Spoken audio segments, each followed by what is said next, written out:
ॐ शन्नो मित्रः शं वरुणः शन्नो भवद्वर्यमः शन्न इन्द्रो बृहस्पतिः शन्नो विष्णुरुक्रमः नमो ब्रह्मणे नमस्ते वायो त्वमेव प्रत्यक्षं ब्रह्मासि त्वामेव प्रत्यक्षं ब्रह्म वदिष्यामि ऋतं वदिष्यामि सत्यं वदिष्यामि तन्मामवतु तद्वक्तारमवतु अवतु माम् अवतु वक्तारम् ॐ शान्ति शान्ति शान्तिः।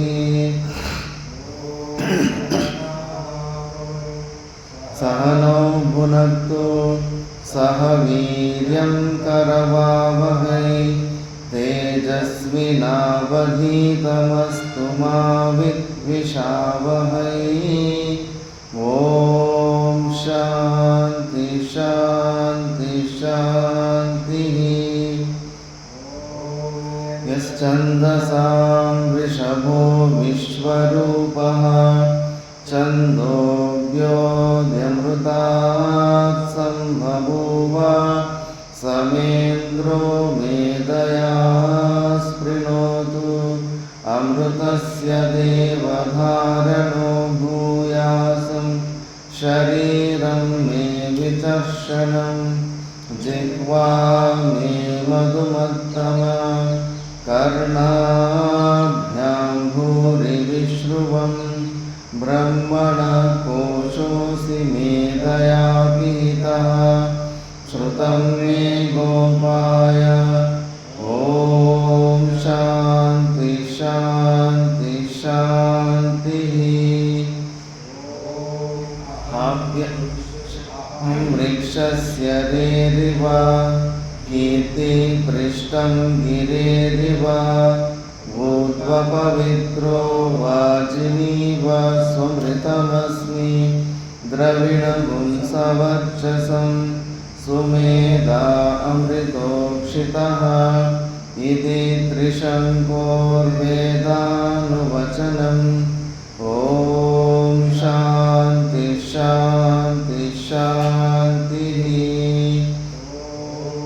पूर्णमदः पूर्णमिदं पूर्णात् पूर्णमुदच्यते पूर्णस्य पूर्णमादाय पूर्णमेवावशिष्यते।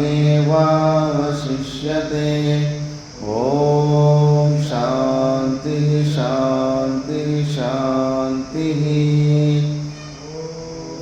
आप्यायन्तु ममाङ्गानि वाक्प्राणश्चक्षुः श्रोत्रमतो बलमिन्द्रियाणि च सर्वाणि सर्वं ब्रह्मोपनिषदं माहं ब्रह्म निराकुर्यात् मा ब्रह्म निराकरोत् निराकरणमस्त्वनिराकरणं मे अस्तु तदात्मनि निरतेय उपनिषत्सु धर्मा ते मयि सन्तु ते मयि सन्तु। ॐ शान्ति शान्ति शान्तिः। मे मनसि प्रतिष्ठिता मनो मे वाचि प्रतिष्ठितम् आविराविर्मयेति वेदस्य महानीस्तः श्रुतं मे मा प्रहासीरनेन नीतेनाहोरात्रान् सन्ददामि ऋतं वदिष्यामि सत्यं वदिष्यामि तन्मामवतु तद्वक्तारमवतु अवतु माम् अवतु वक्तारमवतु वक्तारम्। ॐ शान्ति शान्ति शान्तिः।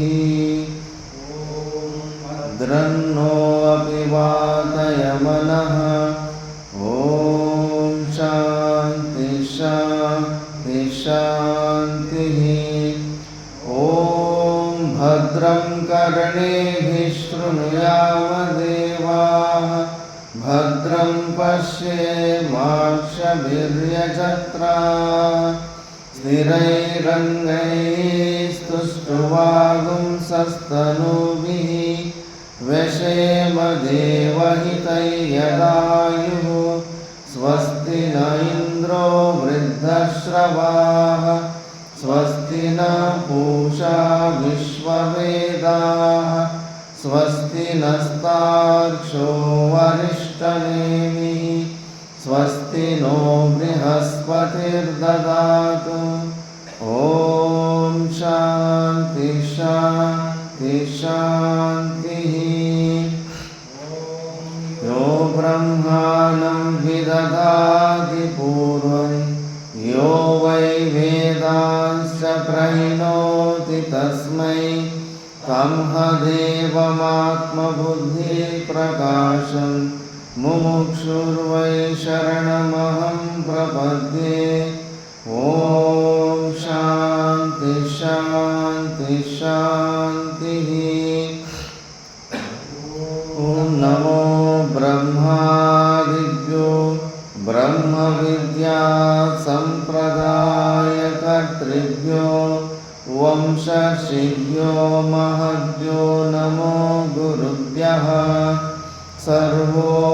सर्वोपप्लवरहितः प्रज्ञानघनः प्रत्यगर्तो ब्रह्मैवाहमस्मि ब्रह्मैवाहमस्मि ॐ शान्ति शान्ति शान्तिः ॐ नारायणं पद्मभवं वसिष्ठं शक्तिं च तत्पुत्रपराशरं च व्यासं शुकं गौडपदं महान्तं गोविन्दयोगीन्द्रमतास्य शिष्यं श्रीशङ्कराचार्यमतास्य पद्मा पादं च हस्तामलकं च शिष्यं तं तोटकं वार्तिककारमन्या नस्मद्गुरुं सन्ततमानतोऽस्मि ॐ शान्ति शान्ति शान्तिः ॐ पार्थाय प्रतिबोधितां भगवता नारायणेन स्वयं व्यासेन ग्रथितां पुराणमुनिना मध्ये महाभारतम् अद्वैतामृतवर्षिणीं भगवतीम् अष्टादशाध्यायिनीम् अम्ब त्वामनुसन्दधामि भगवद्गीते भवद्वेषिणीम् नमोऽस्तु ते व्यासविशालबुद्धे पुल्लारविन्दायतपत्रनेत्र येन त्वया भारततैलपूर्णः प्रज्वालितो ज्ञानमयप्रदीपः प्रपन्नपारिजाताय स्तोत्रवेत्रैकपाणये ज्ञानमुद्राय कृष्णाय गीतामृतदुहे नमः वसुदेवसुतं देवं कंसचाणूरमर्दनं देवकी परमानन्दं कृष्णं वन्दे जगद्गुरुं तटा जयद्रथजला गान्धारनीलोत्पला शल्यग्राहवती कृपेण वहनी कर्णेन वेलाकुला अश्वत्थामविखर्णघोरमकरा दुर्योधनावर्तिनी सोत्तीर्ण खलु पाण्डवैरननदि कैवर्तकः केशवः पाराशर्यवचः सरोजममलं गीताग्रगन्धोत्कटं नानाख्यानककेसरं हरिकथा सम्बोधनाबोधितं लोके सज्जनषट्पदैरहरः पेपीयमानं मुदा भूयाद्भारतपङ्कजं कलिमला प्रध्वंसिना श्रेयसे मूकं करोति वाचालं पङ्गुं लङ्घयते गिरिं यत्कृपातमहं वन्दे परमानन्दमाधवं शान्ताकारं भुजगशयनं पद्मनाभं सुरेशं विश्वाधारं गगनसदृशं मेघवर्णं शुभाङ्गं लक्ष्मीकान्तं कमलनयनं योगिहृद्ध्यानगम्यं वन्दे विष्णुं भवभयहरं सर्वलोकैकनाथं ब्रह्मा वरुणेन्द्ररुद्रमरुतः स्तुन्वन्ति दिव्यैस्तवैः वेदैः साङ्गपदक्रमोपनिषदैः गायन्ति यं सामगाः ध्यानावस्थिततद्गतेन मनसा पश्यन्ति यं योगिनो यस्यान्तं न विदुःसुरासुरगणाः देवाय तस्मै नमः देवाय तस्मै नमः ॐ शान्ति शान्ति शान्तिः ॐ नारायणः परो व्यक्तात् अण्डमव्यक्तसम्भवम् अण्डस्यान्तस्त्विमे लोकाः सप्तद्वीपा च मेदिनी ॐ शान्ति शान्ति शान्तिः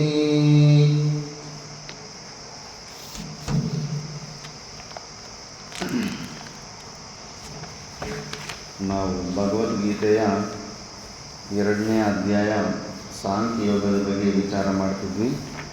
ಅದರಲ್ಲಿ 12ನೇ ಶ್ಲೋಕ ತನಕ ವಿಚಾರ ಪೂರ್ತಿಯಾಗಿದೆ. ಈ ಶ್ಲೋಕದಲ್ಲಿ ಫಸ್ಟು ಆತ್ಮ ನಿತ್ಯ ಆಗೋದ್ರಿಂದ ದುಃಖ ಪಡುವ ಅವಶ್ಯಕತೆ ಇಲ್ಲ ಅಂದರು. ಮತ್ತು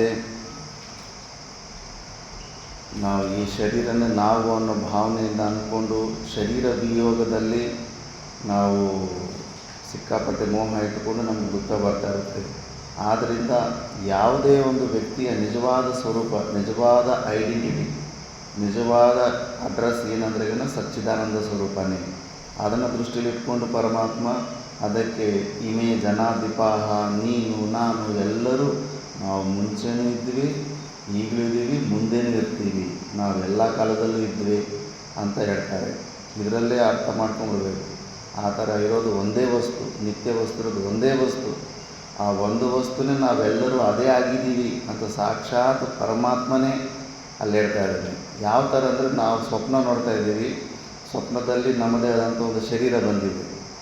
ಮಿಕ್ಕಿದ ಶರೀರಗಳು ಎಷ್ಟೋ ಜನನ ಸ್ವಪ್ನದಲ್ಲಿ ನೋಡ್ತಾ ಇರ್ತೀವಿ. ಅವರೆಲ್ಲ ಸ್ವಪ್ನ ಪ್ರಪಂಚನೇ ಸತ್ಯ ಅಂದ್ಕೊಂಡು ಸಿಕ್ಕಾಪಟ್ಟೆ ಸುಖ ದುಃಖಗಳ ಅನುಭವ ಮಾಡ್ತಾ ಇರ್ತಾರೆ. ನಮಗೆ ಸ್ವಪ್ನದಲ್ಲಿರೋ ಶರೀರದಲ್ಲಿ ನಮಗೆ ಜ್ಞಾನ ಆಗೋಗ್ಬಿಟ್ರೆ ಶ್ರೀಕೃಷ್ಣ ಪರಮಾತ್ಮ ಥರ ಅಯ್ಯೋ ಮಿಕ್ಕಿದವರೆಲ್ಲ ಅನಾವಶ್ಯಕವಾಗಿ ಸುಮ್ಮನೆ ಸುಖ ದುಃಖನ ಹೊಂದ್ತಾ ಇದ್ದಾರೆ. ಮಲಗಿರೋ ವ್ಯಕ್ತಿ ಒಬ್ಬನೇ ಇದ್ದಾನೆ, ಆತನ ಕನಸಿನಲ್ಲಿ ನಾವೆಲ್ಲರೂ ಕ್ಯಾರೆಕ್ಟರ್ಸ್ ಅಷ್ಟೇ ಅಂತ. ಆತ ಸ್ವಪ್ನದಲ್ಲಿ ಮಿಕ್ಕಿದ ಕ್ಯಾರೆಕ್ಟರ್ಸ್ಗೆ ಜ್ಞಾನಬೋಧ ಮಾಡ್ದಂಗೆ ಅಷ್ಟೇ. ಶ್ರೀಕೃಷ್ಣ ಪರಮಾತ್ಮ ಕೂಡ ಉಪಾಧಿಗೆ ಅವರು ಪರಿಚಿನ್ನ ಉಪಾಧಿಯಲ್ಲಿದ್ದಾರೆ. ಆ ಉಪಾಧಿಯಲ್ಲಿದ್ದರೂ ಕೂಡ ಎಲ್ಲರೂ ಹೇಳ್ತಾ ಇದ್ದಾರೆ, ನಾವೆಲ್ಲರೂ ಕೂಡ ಒಂದೇ ಸ್ವರೂಪವಾಗಿದ್ದೀವಿ. ಅದಕ್ಕೆ ಮತ್ತೆ ಇಲ್ಲೇ ಮಹಾವಾಕ್ಯ ಇದೆ ಇದರಲ್ಲಿ. ಈ ಜನಾಧಿಪ ಎಲ್ಲ ರಾಜರು, ನಾನು ನೀನು ಎಲ್ಲ ಮುಂಚೆನೂ ಇದ್ದೀವಿ, ಇವಾಗಲೂ ಇದ್ದೀವಿ, ನೆಕ್ಸ್ಟು ಇರ್ತೀವಿ, ಶರೀರ ವಿಯೋಗದ ನಂತರ ಕೂಡ ನಾವು ಇರ್ತೀವಿ ಅಂದ್ಬಿಟ್ಟು ಈ ಥರ ಹೇಳಿದ್ರು. ಮತ್ತು ಅದಂಗೆ ಸಾಮಾನ್ಯವಾಗಿ ಅನುಭವ ರೂಪದಲ್ಲಿ ನಮಗೆ ಇಷ್ಟವಾದ ವ್ಯಕ್ತಿಗಳು ದೂರ ಆದಾಗ ದುಃಖ ಬರುತ್ತೆ. ವಿಯೋಗದ ದುಃಖ ಅನುಭವ ರೂಪದಲ್ಲಿದೆ. ತಾತ ಸತ್ತಾಗ, ಅಜ್ಜಿ ಸತ್ತಾಗ, ಎಲ್ಲರೂ ಸತ್ತಾಗ ಏನೋ ಒಂದು ದುಃಖ ಬಂದೇ ಬರುತ್ತೆ. ಮತ್ತು ಅದನ್ನು ದುಃಖ ಪಡಬಾರ್ದಂತೀರ. ಅದೇಗೆ ಅಂದ್ರೆ ಒಂದು ಸ್ವಲ್ಪ ಉಪಾಯ ಕೊಡ್ತಾರೆ ನೆಕ್ಸ್ಟ್ ಶ್ಲೋಕದಲ್ಲಿ. ದೇಹಿನೋಸ್ಮಿನ್ಯತಾ ದೇಹೇ ಕೌಮಾರಂ ಯೌವನಂ ಜರಾ ತಥಾ ದೇಹಾಂತರ ಪ್ರಾಪ್ತಿ ಧೀರಸ್ತತ್ರ ನ ಮುಹ್ಯತೆ. ದೇಹಿನೋಸ್ಮಿನ್ಯತಾ ದೇಹೇ ಕೌಮಾರಂ ಯೌವನಂ ಜರಾ ತಥಾ ದೇಹಾಂತರ ಪ್ರಾಪ್ತಿ ಧೀರಸ್ತತ್ರ ನ ಮುಹ್ಯತೆ.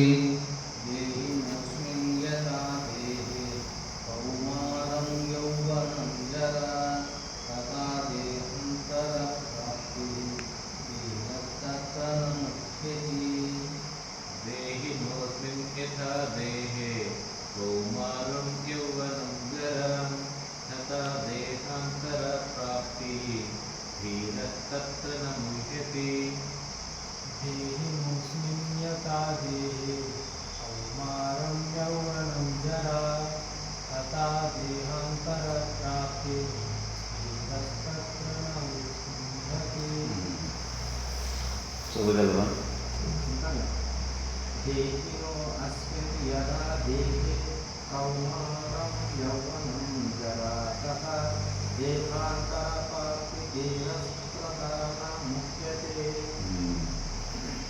ಅನ್ವಯ ಈ ಥರ ಇದೆ. ಯಥಾ ದೇಹಿನಃ ಅಸ್ಮಿನ್, ಈ ಥರ ಅನ್ವಯ ಹೇಳ್ತಾ ಇರೋದು ಪೆನ್ಸಿಲಲ್ಲಿ ಆ ಅಕ್ಷರ ಮೇಲೆ 1 2 3 4 5 ಅಂತ ಬರ್ಕೊಂತ ಹೋಗ್ತಾ ಇರಬೇಕು. ಯಥಾ ಅಂದೆ ಆವಾಗ 1 ಅಂತ ಅದ್ರ ಮೇಲೆ ಬರೀಬೇಕು.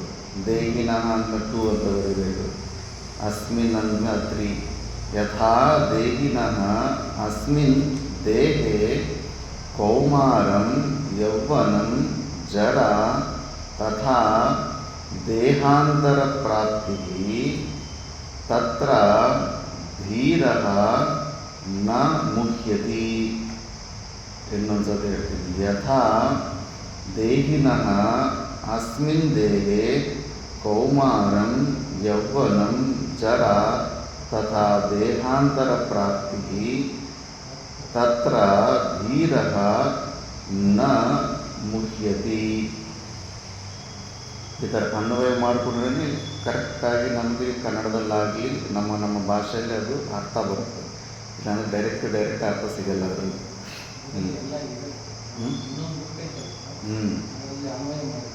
ಹಾಂ, ಅನ್ವಯ ಮಾಡಿದ್ದಾರೆ.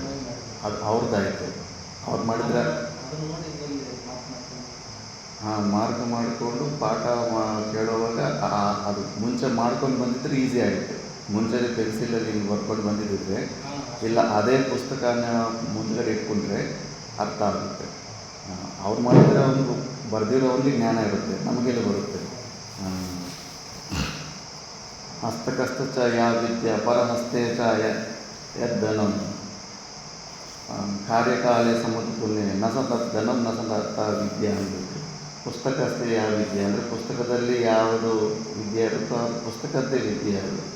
ನಾವು ಈ ಥರ ಅನ್ವಯ ರೂಪದಲ್ಲಿ ಈ ಥರ ಅಭ್ಯಾಸ ಮಾಡಿಕೊಂಡ್ರೆ ಆವಾಗ ಕರೆಕ್ಟಾಗಿ ಅರ್ಥ ಬರುತ್ತೆ. ಇಲ್ಲಾಂದರೆ ಕನ್ನಡ ಟೀಕಾಗಳು, ತೆಲುಗು ಟೀಕಾಗಳು ಅವರವ್ರ ಅಭಿಪ್ರಾಯಗಳು ಏನೇನೆಲ್ಲ ಮಿಕ್ಸ್ ಮಾಡಿ ಹಾಕಿರ್ತಾರೆ, ಅವರು ಎಂಜಲು ತಿನ್ನಬೇಕಾಗುತ್ತೆ. ಸ್ವಲ್ಪ ವ್ಯಾಕರಣ ತಿಳ್ಕೊಂಡ್ರೆಗೇನ ಪರವಾಗಿಲ್ಲ. ಯಾಕಂದರೆ ಪ್ರತಿಯೊಬ್ಬರು ಪುಸ್ತಕದಲ್ಲಿ ಸ್ವಂತ ಬುದ್ಧಿಯನ್ನು ಉಪಯೋಗಿಸ್ಬಿಟ್ಟು ಮತ್ತು ದಾರಿನ ತಪ್ಪಿಸ್ತಾ ಇರ್ತಾರೆ. ಏನೋ ಅದೃಷ್ಟ ಚೆನ್ನಾಗಿ ಶಿವಪುತ್ರ ಸ್ವಾಮೀಜಿಗಳು ಸ್ವಲ್ಪ ನಿರ್ಗುಣ ಶಾಸ್ತ್ರಕ್ಕೆ ಕರೆಕ್ಟಾಗಿ ಸ್ವಲ್ಪ ಕನ್ನಡದ ಅನ್ವಯ ಅದೊಂದು ಜಾಗದಲ್ಲಿ ಸ್ವಲ್ಪ ಕಾಣಿಸುತ್ತೆ. ಮಿಕ್ಕಿದ ಜಾಗದಲ್ಲೆಲ್ಲ ಮ್ಯಾಕ್ಸಿಮಮ್ ತಪ್ಪುಗಳೇ ಕಾಣಿಸ್ತಾ ಇರ್ತವೆ, ವಿಚಿತ್ರವಾಗಿ. ಆದ್ದರಿಂದ ಸ್ವಲ್ಪ ಏನೋ ಪ್ರಕಾರನ ಸ್ವಲ್ಪ ವ್ಯಾಕರಣ ಈ ಶೈಲಿ ಸ್ವಲ್ಪ ಅರ್ಥ ಮಾಡ್ಕೊಂಡಿದ್ರೆ ನಮಗೆ ಸ್ವಲ್ಪ ವಿಶ್ವಾಸ ಬರುತ್ತಿಲ್ಲ. ಅಂದರೆ ಸಾಧನ ಮಧ್ಯದಲ್ಲಿ ಯಾರೊಬ್ಬ ಪ್ರಶ್ನೆ ಕೇಳಿಬಿಟ್ಟ, ಈಗ ನೋಡಿ 15ನೇ ಅಧ್ಯಾಯದ ಬಗ್ಗೆನೇ ಇದರಲ್ಲೇ ಗೀತಾ ಪ್ರೆಸ್ಸಲ್ಲಿ ಮರದ ಬೇರು ಮೇಲ್ಗಡೆ ಎಲೆ ಕೊಂಬೆಗೆ ಕೆಳಗಡೆ ಊರ್ಧ್ವ ಮೂಲ ಮದ ಶಾಖ ಅಂದ್ಬಿಟ್ಟು ಇಡೀ ಭಾರತ ದೇಶದಲ್ಲಿ ಹೆಚ್ಚು ಮಂದಿಯಲ್ಲಿ ಬ್ರೈನಲ್ಲಿ ಅದೇ ಇದೆ. ಇವಾಗ ರಿವರ್ಸ್ ಮರನ ಉಲ್ಟಾ ಇಟ್ಬಿಟ್ಟು ಆ ದೃಷ್ಟಾಂತನ ಫುಲ್ ಬ್ರೈನಲ್ಲಿ ಸೇರಿಸ್ಬಿಟ್ಟಿದ್ದಾರೆ. ಊರ್ಧ್ವ ಮೂಲ ಮಂದ್ರಿಗೆ ಅದು ಬೇರೆ ಮೇಲೆ ಇರುತ್ತೆ, ಕೆಳಗಡೆ ಇರುತ್ತೆ, ಅದಕ್ಕೆ ಅಸ್ತಿತ್ವ ಇರೋದಿಲ್ಲ. ಆಧಾರ ಅಂತ ತೋರಿಸಿದ್ದಾರೆ ಅಲ್ಲಿ. ಆ ಥರ ಸ್ವಲ್ಪ ಇದು ಅನ್ವಯ ಸ್ಟೈಲು, ವ್ಯಾಕರಣ, ಪದ ಸಂಧಿ ವಿಚ್ಛೇದ ಇವು ತಿಳ್ಕೊಳ್ತಾ ಇದ್ದೀವಿ. ಇದೇನು ಸಾಧನೆ, ಇದು ಮಾಡಲಿಲ್ಲ ಅಂದರೆ ಇನ್ನೇನು ಇರುತ್ತೆ. ಡೈರೆಕ್ಟಾಗಿ ಟೀಕ ಓದ್ಕೊಂಡೋದ್ರಿಂದ 1 ವರ್ಷದಲ್ಲೆಲ್ಲ ಮುಗಿಸ್ಬಿಡ್ಬೋದು. ಮತ್ತೆ ಐಡಲ್ ಮೇಲೆ ಡೇವಿಲ್ಸ್ ವರ್ಷ ಬಂದ್ಬಿಟ್ಟು ಇದು ನಮಗಿನ್ನೂ ಏನು ಗೊತ್ತಾ, ಕಂಠಸ್ಥ ಮಾಡ್ಕೊಂಬರ್ಬೇಕು. ನೀವೆಲ್ಲ ಈ ಶ್ಲೋಕಕ್ಕೆ ನೀವು ಕೂಡ ಅಷ್ಟೇ, ಇಲ್ಲಿ ತನಕ ಏನಾಗಿದೆ ಕಂಠಸ್ಥ ಮಾಡ್ಕೊಂಬರ್ಬೇಕು. ಕಂಠಸ್ಥ ಮಾಡ್ಕೊಂಬಂದು ನೆಕ್ಸ್ಟ್ ದಿವಸ ಸಂಧಿ ವಿಚ್ಛೇದದಿಂದ ಅಲ್ಲಿ ದೇಹಿನೋ ಅಂತಿದೆ, ಅಲ್ಲಿ ಸಂಧಿ ವಿಚ್ಛೇದ ದೇಹಿನಃ ಅಂತ ಸಂಧಿ ವಿಚ್ಛೇದ ಮಾಡಿ ಆ ಥರ. ಯಾಕಂದ್ರೆ ಇನ್ನೂ ಗ್ರಾಮರ್ ಹಾಗೇ ಇಲ್ಲ. ಸಂಧಿ ವಿಚ್ಛೇದ ಮಾಡ್ಕೊಂಡು ಬರಬೇಕು. ಮತ್ತು ಫಸ್ಟು ಕ್ಲಾಸ್ ಸ್ಟಾರ್ಟ್ ಆಗೋ ಮುಂಚೆ ಎಲ್ಲರೂ ಭಾಷೆಯನ್ನು ಸಂಧಿ ವಿಚ್ಛೇದ ಮಾಡಿ ಓದಬೇಕು. ಇಷ್ಟೆಲ್ಲ ಆದಮೇಲೆ ನೆಕ್ಸ್ಟ್ ಪಾಠ ಶುರುವಾಗುತ್ತೆ. ಈ ಥರ ಫುಲ್ಲು ಡೀಟೇಲಾಗಿ, ಯಾಕಂದರೆ ಎಲ್ಲ ಭಾಷೆಯ ಟೀಕದಲ್ಲೇ ಎಲ್ಲ ನಿಜವಾದ ರಹಸ್ಯನೂ ಇದಿರೋದು. ಆ ರಹಸ್ಯನೆಲ್ಲ ತಿಳ್ಕೊಬೇಕಂದ್ರೆ ಮತ್ತು ಯಾವತ್ತಿದ್ರೂ ಮತ್ತು ಇದು ಅಭ್ಯಾಸ ಬೆಳಿಬೇಕು ನಮಗೆ. ಈ ಅಭ್ಯಾಸ ಬೆಳಿಬೇಕಂದ್ರೆ ಈಗೀಗ ಸ್ವಲ್ಪ ಮಾಡ್ಕೊತಾ ಇರಬೇಕು. ಮಾಡೋದೇನಿರುತ್ತೆ, ಟೇಪ್ ರೆಕಾರ್ಡಲ್ಲಾದರೆ ಇನ್ನೂ ಒಳ್ಳೆ ಪಾಠಗಳು, ಕೈಲಾಸಾಸ್ತ್ರ ಪಾಠಗಳು ಇಟ್ಬಿಡುತ್ತೆ. ಮನಸ್ಸಿಗೆ ಅನಿಸುತ್ತೆ ಅದನ್ನು ಕೇಳ್ಕೊಂಡು ಹಾಕ್ಬಿಟ್ಟು ಈ ಪಾಠದಲ್ಲಿ ಕೂಡ ಅವಶ್ಯಕತೆ ಏನಿದೆ, ಆ ಟೇಪ್ ರೆಕಾರ್ಡ್ ಆನ್ ಮಾಡ್ಕೊಂಡ್ಬಿಟ್ರೆ ಇನ್ನೂ ಈಸಿ ಅಲ್ಲ ಅನಿಸುತ್ತೆ. ಬಟ್ ನಾವು ಮಾಡೋದೇನಿದೆ, ನಮ್ಮ ಮನಸ್ಸಿಗೆ ಯಾವ ಕೆಲಸ ಕೊಡಬೇಕು. ಮನಸ್ಸಿಗೆ ಕೆಲಸ ಕೊಡಬೇಕಂದ್ರೆ ಈ ಥರ ಕಂಠಸ್ಥ, ಸ್ವಲ್ಪ ವ್ಯಾಕರಣ, ಅನ್ವಯ, ಮನಸ್ಸನ್ನು ಬ್ಯುಸಿಯಾಗಿಡಬೇಕು. ಈ ಅಭ್ಯಾಸದಲ್ಲಿ ಇಟ್ಕೊಂಡ್ರೆ ಪ್ರಪಂಚದಿಂದ ಮನಸ್ಸು ಈ ಕಡೆ ಬರುತ್ತೆ. ಈಗ ಒಂದು ಪಾಠ ತಯಾರಿ ಮಾಡ್ಕೋಬೇಕಂದ್ರೆ 2 ತಾಸು ಆಗುತ್ತೆ. 2 ತಾಸು ಚಿಂತನೆಯಲ್ಲಿ 3 ಪಾಠ ಅಂದ್ರೆ 6 ತಾಸು ಅಲ್ಲಿ ಚಿಂತನೆ, ಇಲ್ಲೊಂದು 3, ಟೋಟಲಾಗಿ 9 ಗಂಟೆ. ಜಾಗೃತ ಅವಸ್ಥೆ 9 ಗಂಟೆ. ಇದರಲ್ಲಿ ನಾವು ಪ್ರಪಂಚನ ಮರ್ಕೋಗ್ಬಿಟ್ಟು ಈ ಸತ್ ಆಲಂಬನೆ ಇಟ್ಕೋಬೋದು. ಇದಕ್ಕಿಂತ ಬೆಸ್ಟ್ ಆಲಂಬನೆ ಏನಿದೆ ಪ್ರಪಂಚನ ಮರ್ಕೋಗೋದಕ್ಕೆ. ಇವೆಲ್ಲ ಮಹಾತ್ಮರು ಮಾಡಿ ನಿಯಮಗಳು ಇವೆಲ್ಲ ಪರಂಪರೆಯಲ್ಲಿ ಅಂತ. ಸರಿ, ಅದರ ಯಥಾ ಅಂದರೆ ಯಾವ ಪ್ರಕಾರ, ದೇಹಿನಃ ಅಂದರೆ ಯಾರಿಗೆ ದೇಹ ಇರುತ್ತೋ ಅವನೇ ದೇಹಿನಃ ಅಂತ. ದೇಹಿನಃ ಅಸ್ಮಿನ್ ಅಂದರೆ ಈ ಥರ ಒಂದೊಂದು ಪದಗಳದ್ದು ಸಂಸ್ಕೃತ ಪದಗಳು ಸ್ವಲ್ಪ ಫೆಮಿಲಿಯಾರಿಟಿ ಬರ್ಕೊತಾ ಇರಬೇಕು. ಅಸ್ಮಿನ್ ದೇಹೆ, ಈ ಶರೀರದಲ್ಲಿ, ಅಸ್ಮಿನ್ ಅಂದರೆ ಈ ಶರೀರದಲ್ಲೇ ಕೌಮಾರಂ ಕುಮಾರಾವಸ್ಥಾ, ಯೌವನಂ ಜರ ತಥಾ ಮತ್ತೆ ದೇಹಾಂತರ ಪ್ರಾಪ್ತಿ, ಈ ಥರ ಅವಸ್ಥೆಗಳೆಲ್ಲ ಏನು ಬರ್ತಾ ಇದೆಯೋ ತತ್ರ ಧೀರಃ, ಅಲ್ಲಿ ಧೀರನಾದ ಪುರುಷನು ನ ಮುಹ್ಯತಿ, ಅವನು ಮೋಹಿತನಾಗುವುದಿಲ್ಲ. ಶ್ಲೋಕದಲ್ಲಿ ಇದೇ ಸ್ಪಷ್ಟ ಇದೆ. ಇವಾಗ ನಾವು ಮೃತ್ಯುವಿನ ವಿಯೋಗನೇ ಅಲ್ಲ ಅರ್ಜುನನ ಸಮಸ್ಯೆ ಆಗಿತ್ತು. ನಮ್ಮ ತಾತ ಸತ್ತೋಗ್ತಾರೆ, ನಮ್ಮ ಗುರುಗಳು ಸತ್ತೋಗ್ತಾರೆ, ಯುದ್ಧ ಮಾಡಿದ್ರೆ ಅವ್ರನ್ನ ಸಾಯಿಸ್ಬೇಕಾಗುತ್ತೆ. ಅವರು ಇಲ್ಲದೇ ಇರೋ ರಾಜ್ಯನ ನಾನು ಏನು ಅನುಭವ ಮಾಡೋದಕ್ಕಾಗುತ್ತೆ ಅಂದ್ಬಿಟ್ಟು ಆ ಮೋಹ ನೋಡ್ತೀವಿ, ಎಷ್ಟು ಪ್ರಾಕ್ಟಿಕಲ್ ಆಗಿರುತ್ತೆ. ಮುಂಚೆ ನೋಡಿದ್ರೆ ನಮಗೆ ಮೋಹ ಇಲ್ಲ ಅನಿಸುತ್ತೆ. ಆ ಸಂದರ್ಭ ಬಂದಾಗ ಮರ್ತೋಗ್ಬಿಡ್ತೀವಿ, ಪ್ರಪಂಚನೇ ಮರ್ತೋಗ್ಬಿಟ್ಟು ಅವ್ರ ಮೇಲೆ ಅರ್ಜುನ ಆಗಲಿ, ವಸಿಷ್ಠ ಎಂತಹ ಪರಮಜ್ಞಾನಿ, ಸಾಕ್ಷಾತ್ ಪರಮ ಅವತಾರ ಪುರುಷನಾದ ರಾಮನಿಗೆ ಜ್ಞಾನಬೋಧ ಮಾಡಿರುವಂಥ ಮಹಾಪುರುಷ. ಅವರ ಪುತ್ರರು ಸೌಪುತ್ರ 100 ಜನ ಅನ್ನೋ ವಿಶ್ವಾಮಿತ್ರ ಕೊಂದುಬಿಟ್ಟಿರ್ತಾನೆ. ಕೊಂದುಬಿಟ್ಟ ಮೇಲೆ ಆ ದುಃಖನ ತಡೆಯೋಕ್ಕಾಗದೆ ಎಷ್ಟು ಮೋಹ ಇರುತ್ತೆ ಅಂದರೆ ಆತ್ಮಹತ್ಯೆ ಮಾಡ್ಕೊಳಕ್ಕೆ ಹೋಗ್ತಾನೆ. ಅಷ್ಟು ಭಯಂಕರವಾದ ಮೋಹ ಇರುತ್ತೆ. ಯಾಕಂದರೆ ಇದು ಇನ್ಫಾರ್ಮೇಷನ್ ಇದ್ದರೂ ಕೂಡ ಅದರಲ್ಲಿ ನಾವು ಜಾಸ್ತಿ ವಿಚಾರ ಮಾಡಿಲ್ಲ ಅಂದರೆ ಅದು ಆ ಸಮಯದಲ್ಲಿ ನಮ್ಮನ್ನು ಕೂಡ ಇನ್ವಾಲ್ವ್ ಮಾಡಬೇಕು. ಮೃತ್ಯು ಅನ್ನೋದು ಒಂದು ಅವಸ್ಥೆ ಥರನೇ. ಇವಾಗ ಯಾವತ್ತೋ ಒಂದು ದಿವಸ ನೀವು ಬಾಲಕರಾಗಿದ್ರಿ, ಬಾಲಕರಿಂದ ಯೌವನ ಒಂದು ಸ್ಟೇಜಿಗೆ ಬಂದ್ರಿ. ಏನಾದರೂ ನಿಮ್ಮಲ್ಲಿ ಏನಾದರೂ ದುಃಖದ ವೃತ್ತಿಗಳೇನಾದರೂ ಚೇಂಜ್ ಬಂತ? ಸಣ್ಣ ಹುಡುಗರಿಂದ ಯೌವನಾವಸ್ಥೆಗೆ ಬಂದದ್ದು ಯಾವುದೋ ಒಂದು ಸ್ಟೇಜ್ ಏನಾದರೂ ನಿಮ್ಗೆ ಆ ಥರ ಗುರ್ತಿದೆಯಾ? ಅಯ್ಯೋ ನನ್ನ ಬಾಲ್ಯಾವಸ್ಥೆ ಹೊರಟೋಯ್ತು ಅಂತ ಏನೋ ದುಃಖ ಪಟ್ಟಿದೆಯಾ? ಇಲ್ಲ. ಹೋಗಿ ಯೌವನಾವಸ್ಥೆನೇ ಇತ್ತು, ಯೌವನಾವಸ್ಥೆ ಕೂಡ ಬಂದು ಹೋಯಿತು, ಅಯ್ಯೋ ಹೊರಟೋಯ್ತಲ್ಲ ಯೌವನಾವಸ್ಥೆ ಅಂತ ಏನೋ ದುಃಖ ಪಟ್ಟಿದ್ದೇನಾದರೂ ಇದೆಯಾ? ಮತ್ತು ವೃದ್ಧಾವಸ್ಥೆಯಲ್ಲೂ ಇದ್ದೀವಿ. ಅದೇ ಥರ ನಮ್ಗೆ ಸುಮ್ಮನೆ ವಿಚಾರ ಮಾಡಿದ್ರೆ ಮೃತ್ಯು ಬಗ್ಗೆ ನಮಗೂ ಅದು ಭಯ ಅವೆಲ್ಲ ಇದೆ ಅಷ್ಟೇ ಹೊರತು ಅಭಿನಿವೇಶ ಅದು ವಾಸ್ತವಿಕ ಅದು ಒಂದು ನೆಕ್ಸ್ಟ್ ಒಂದು ಅವಸ್ಥೆ ಅಷ್ಟೇ.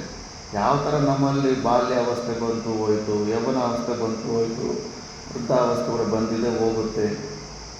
ಇದೊಂಥರ ಅವಸ್ಥೆಗಳು ಎಷ್ಟು ಈಸಿಯಾಗಿ ನಮಗೆ ಅರಿವೇ ಇಲ್ಲ.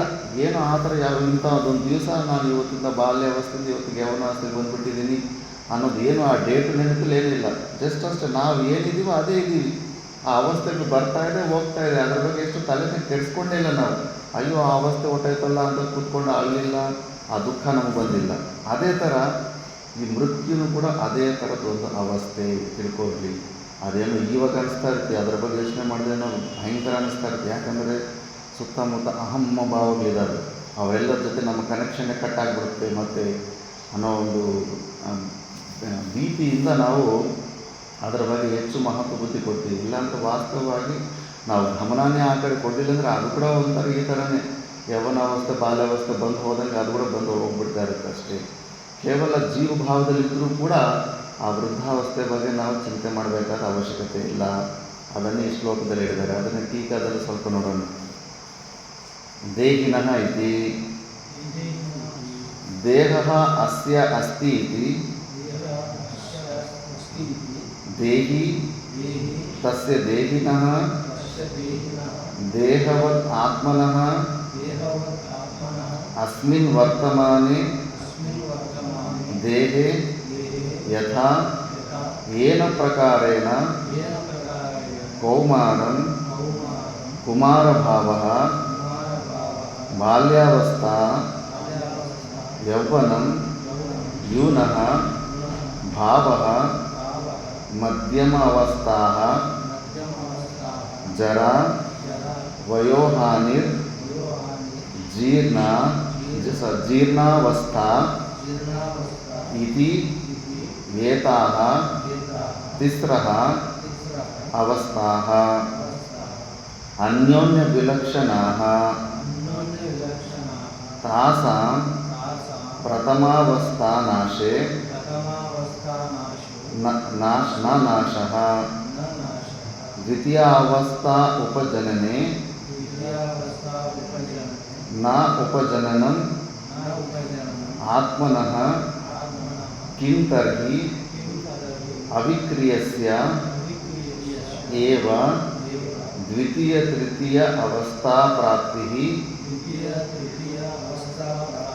ಆತ್ಮನಃ ದೃಷ್ಟಾ ಯಥಾ ತಥಾ ತದ್ವದೇವ ದೇಹಾದನ್ಯಃ ದೇಹಾಂತರಂ ತಸ್ಯ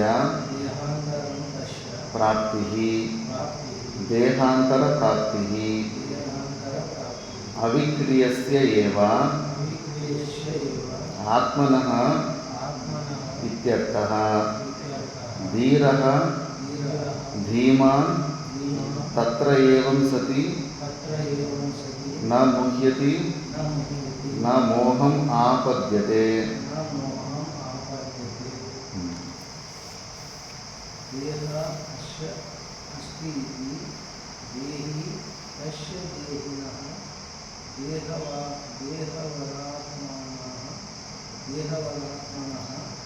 ಅಸ್ಮಿನ್ ವರ್ತಮಾನೆ ದೇಹೆ ಯಥಾ ಏನ ಪ್ರಕಾರೇಣ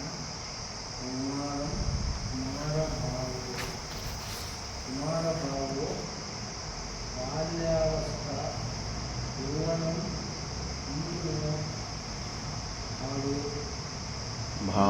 ಭಾವಃ ಮಧ್ಯಮಾವಸ್ಥಾ ಜರಾ ವಯಃ ಹಾನಿಃ ಜೀರ್ಣಾವಸ್ಥಾ ಇತಿ ಏತಾ तिस्राः अवस्थाः अन्योन्य विलक्षणाः तासां प्रथमावस्था नाशो न नाशो न नाशः ನಾಶಃ ಓಕಾರ ಹೆಚ್ಚು ಕಡಿಮೆ ಮ್ಯಾಕ್ಸಿಮಮ್ ವಿಸರ್ಗನೆ ಇರುತ್ತೆ. न नाशः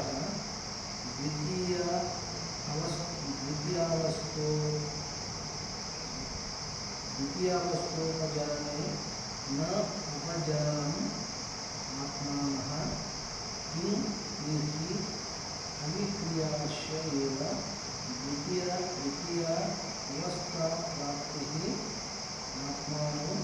आत्मानः पृष्टा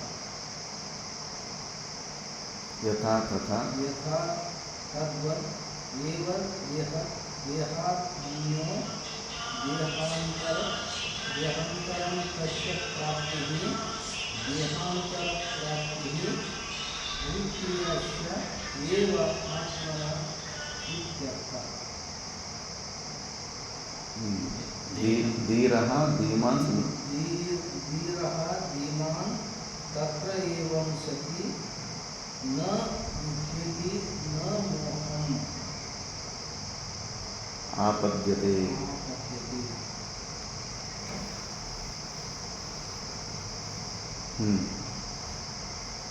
देहं अस्य अस्ति इति देहि तस्य देहिनो देहवादात्मनः अस्मिन् वर्तमाने देहे तथा यथा येन प्रकारेण कौमारं कुमारभावो बाल्यावस्था यौवनं यूनः भावो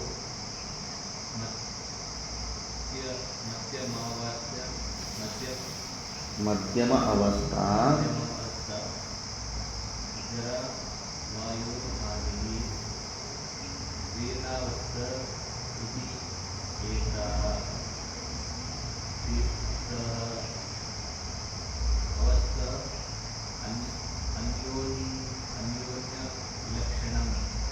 विलक्षणः तासां प्रथमावस्था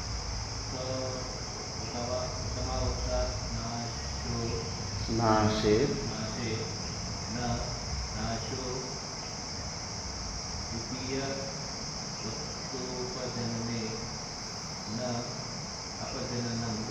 उपजननम् आत्मनः किं तर्हि अविक्रियस्य एव द्वितीय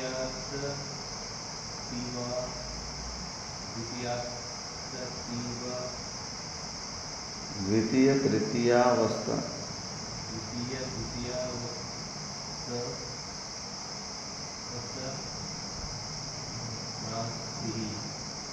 प्राप्तिः आत्मनः तथा तद्वत् एव देहात् अन्यो ಅಲ್ಲಿ ಕೇವಲ ತಥಾ ಇದೆ, ಯಥಾ ತಥಾ ಇಲ್ವಾ? ತಥಾ ಅಷ್ಟೇ ಇದೆ. ಯಥಾ ಅಂತ ಮುಂದೆ ಬರ್ಕೋಬೋದು. ಯಥಾ ತಥಾ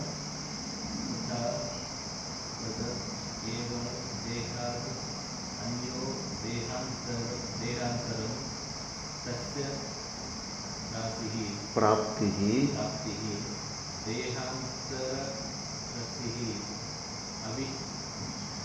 अविक्रियस्य एव आत्मनः इत्यर्थः. धीरः धीमान् तत्र एव सति न मुह्यति न मोहम् आपद्यते. देहः अस्य अस्ति इति देहि अस्य देहिनः ದೇಹವದ್ ದೇಹವದ್ ಆತ್ಮನಃ ಅಸ್ಮಿನ್ ವರ್ತಮಾನೆ ದೇಹೇ ಯಥಾ ಯೇನ ಪ್ರಕಾರೇಣ ಕೌಮಾರಂ ಕುಮಾರಭಾವಃ ಬಾಲ್ಯಾವಸ್ಥಾ ಯೌವನಂ ಯೂನಃ ಭಾವಃ ಮಧ್ಯಮಾವಸ್ಥಾ ಜರಾವಾಯು ಹಾನಿಃ जीर्णावस्था इति एताः तिस्रः अवस्थाः अन्योन्यविलक्षणाः तासां प्रथमावस्था नाशः न नाशः ಪ್ರಥಮಾವಸ್ಥನಾಶೇ प्रथमावस्थनाशे न नाशः द्वितीयावस्थोपजनने न उपजननम् आत्मनः किं तर्हि ಅವಿಕ್ರಿಯಸ್ಯ अविक्रियस्य एव द्वितीया तृतीयावस्था प्राप्तिः आत्मनः दृष्टा यथा तथा एतद् एव ತದ್ವದೇವ तद्वद् एव देहात् अन्यः देहान्तरं तस्य प्राप्तिः देहान्तरप्राप्तिः अविक्रियस्य एव आत्मनः इत्यर्थः धीरः धीमान् तत्र एव सति न मुह्यति न मोहान् आपद्यते ಮೋಹಂ ಆಪದ್ಯತೆ. न मोहम् आपद्यते. ಶ್ಲೋಕದಲ್ಲಿರೋದ್ರನ್ನೇ ಭಾಷೆಯಲ್ಲಿ ಡೀಟೇಲ್ ಆಗಿ ಹೇಳ್ತಾರೆ. ಇದು ಶ್ಲೋಕದಲ್ಲೇ ಅರ್ಥ ಈಸಿಯಾಗಿದೆ. ಭಾಷೆದಲ್ಲಿ ಅದಕ್ಕೆ ಹೆಚ್ಚು ವಿಶೇಷ ಏನಿರಲ್ಲ. ದೇಹ ಅಂದರೆ ಫಸ್ಟ್ ದೇಹಿನಃ ಅನ್ನೋ ಶಬ್ದನ ತಗೊಂಡವ್ರೆ. ದೇಹಿನ ಅಂದರೆ ಏನರ್ಥ ಅಂದರೆ ದೇಹ ಅಸ್ಯ ಅಸ್ತಿ ಇತಿ ದೇಹಿ. ಇವೆಲ್ಲ ಉತ್ಪತ್ತಿಗಳು. ಯಾರಿಗೆ ಈ ಶರೀರ ಇದೆಯೋ ಅವನೇ ದೇಹಿನಃ ಅಂತ, ದೇಹಿ ಅಂತ. ಯಾರ್ದು ಶರೀರ? ಕೈವಲ್ಯಾನಂದರವರೇ ಶರೀರ ಯಾರ್ದಿದು? ಯಾರ್ದು ಶರೀರ? ಪರಮಾತ್ಮನಿಗೆ ಶರೀರಗಳಿರಲ್ಲ, ಅಸಂಗ ಅಕೋಶ ಆಗಿರ್ತಾನೆ.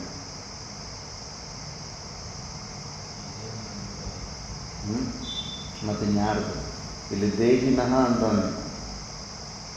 ದೇಹಿನಃ ಅನ್ನೋ ಯಾರೋ ವ್ಯಕ್ತಿಗೆ ದೇಹ, ಅವನಿಗೆ ಬಾಲ್ಯಾವಸ್ಥೆ ಬರುತ್ತಂತೆ, ಕುಮಾರಾವಸ್ಥೆ ಬರುತ್ತಂತೆ, ಯೌವನಾವಸ್ಥೆ ಬರುತ್ತಂತೆ, ವೃದ್ಧಾವಸ್ಥೆ ಬರುತ್ತಂತೆ. ಯಾರು ಅವನು ದೇಹಿನಃ? ಯಾರಿಗೆ ಬರುತ್ತೆ ಈ ಅವಸ್ಥೆಗಳೆಲ್ಲ? ಯಾರ್ದು?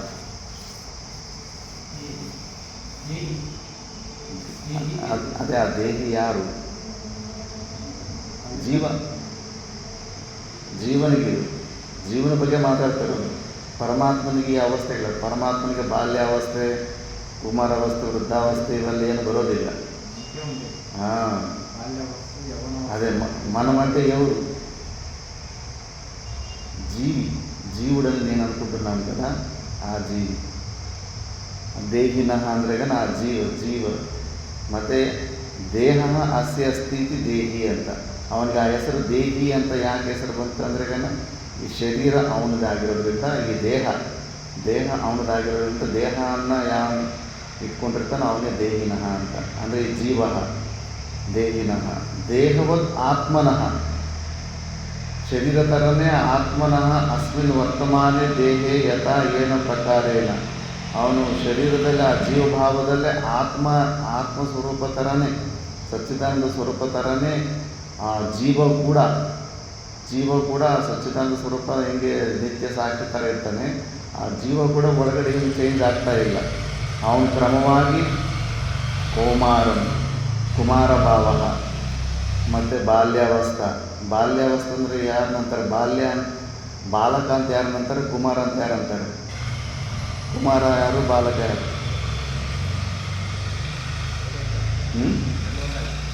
ಎರಡು ಒಂದೇ ಆದರೆ ಎರಡು ಶಬ್ದಕ್ಕೆ ಏನಕ್ಕೆ ಬರೀಬೇಕಾಗಿದೆ? ಹಾಂ, ಇವರು ಬಾಲಕರಂತೆ ಇವರು, ಕುಮಾರದಂತೆ ಇವರು, ಯುವಕರಂತೆ ಇವರು. ಯುವಕರು ಅಂತಾರೆ. ವೃದ್ಧರನ್ನು ಇವ್ರನ್ನ ಅಂತಾರೆ.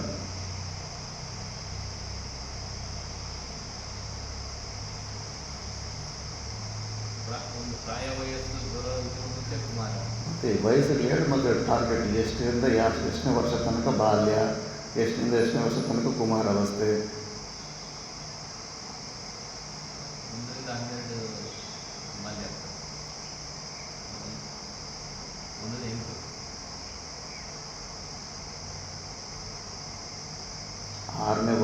ತನಕ ಬಾಲ್ಯಾವಸ್ಥೆ. ಬರ್ಕೊಂಬಿಡಿ ಎಲ್ಲರೂ, ಬಾಲ್ಯಾವಸ್ಥೆ 1 ರಿಂದ 6ನೇ ವರ್ಷ ತನಕ ಬಾಲ್ಯಾವಸ್ಥೆ.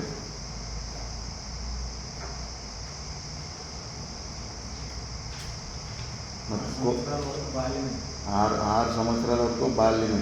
6 సంవత్సరాల వరకు చిన్నపిల్లల్ని రాజుల్లాగా చూసుకోవాలి. వాళ్ళు ఏం అడిగితే అది, వాళ్ళకి మనం సేవకుల్లాగానే ఉండాలి, ఒప్పుడు అసలు ఉండకూడదు. మళ్ళా 6 ವರ್ಷದಿಂದ 14 ವರ್ಷ ತನಕ కుమారవస్థ. ఈ వయసులో శత్రువుల్లాగా ఉండాలంట. తల్లిదండ్రులు పిల్లలకు శత్రువుల్లాగా ఉండాలి. ప్రతి తప్పుకు దెబ్బలు పడతానే ఉండాలి. 14ನೇ ವರ್ಷ ತನಕ ಶತ್ರುತರನೇ ಶತ್ರು ಭಾವದಲ್ಲಿ ಇರಬೇಕಂದ್ರೆ ಎಲ್ಲೆಲ್ಲಿ ತಪ್ಪು ಮಾಡ್ತಾರಲ್ಲ ಅದೇ ಬಿಡ್ತಾನೆ ಇರಬೇಕಂದ್ರೆ. ಮತ್ತು 14 ವಯಸ್ಸಿಂದ 30ರ ತನಕ ಯೌವನ.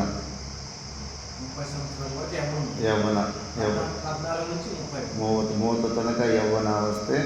ಈ ಅವಸ್ಥೆಯಲ್ಲಿ ಮಿತ್ರತ, ಫ್ರೆಂಡ್, ತಂದೆ ತಾಯಿ ಸ್ನೇಹಿತ ಫ್ರೆಂಡ್ ಥರ ಇರಬೇಕು. ಉಲ್ಟಾ ಆಗಿಬಿಟ್ಟಿದೆ.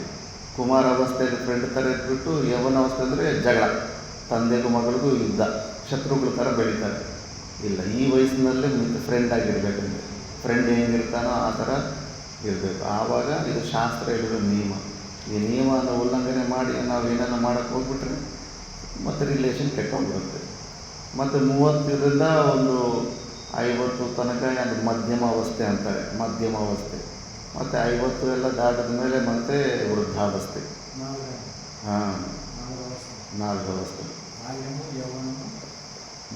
బాల్యము, కౌమారము, యవ్వనము, మధ్యస్థము, వృద్ధాపం. మధ్యస్థము వస్తుంది, వృద్ధాపం. ಈ ಥರ ಕುಮಾರ ಭಾವ, ಬಾಲ್ಯಾವಸ್ಥೆಯಲ್ಲಿ ಯೌವನಂ, ಯೂನಃ ಭಾವ, ಮಧ್ಯಮಾವಸ್ಥಾ. ಮಧ್ಯಮಾವಸ್ಥಾ ಆದಮೇಲೆ ಜರ, ವಯೋಹಾನಿ, ಜೀರ್ಣಾವಸ್ಥಾ. ಜರ ಅಂದರೆ ಏನಂದರೆ ವಯೋಹಾನಿ ಅಂದರೆ ವಯಸ್ಸಿನ ಹಾನಿ ಆಗೋ ಸಮಯ, ಕ್ಷೀಣ ಆಗ್ತಾರದು. ಜೀರ್ಣಾವಸ್ಥಾ ಅಂತ ಸಿಕ್ಕಾಪಟ್ಟೆ ವೃದ್ಧಾವಸ್ಥೆ. 30ರಿಂದ 55 ತನಕ. ಅದು ನೋಡಬೇಕು ಏಜ್ ಲಿಮಿಟು 55 ತನಕ, 50 ಅನಿಸುತ್ತೆ. ಮತ್ತು 50 ಆದಮೇಲೆ ವೃದ್ಧಾವಸ್ಥೆ ಕ್ಯಾಟಗರಿ, ಕ್ಷೀಣ ಆಗ್ತಾರೆ. ಈ ಥರ ಇವೆಲ್ಲ ಕೂಡ ಇತಿ ಏತತ್ ತಿಸ್ರಾಹ ಅವಸ್ಥಾಃ ಅನ್ಯೋನ್ಯ ವಿಲಕ್ಷಣ. ಒಂದು ಅವಸ್ಥೆ ಇನ್ನೊಂದು ಅವಸ್ಥೆ ಥರ ಇಲ್ಲ, ಕಂಪ್ಲೀಟ್ ಡಿಫ್ರೆಂಟ್ ಅವಸ್ಥೆಗಳು.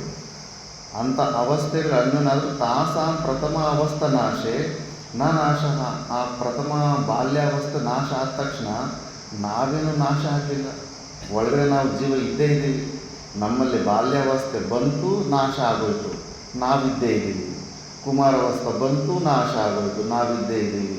ಯೌವನಾವಸ್ಥೆ ಬಂತು, ನಾಶ ಆಗೋಯ್ತು, ಆದರೂ ನಾವಿದ್ದೀವಿ.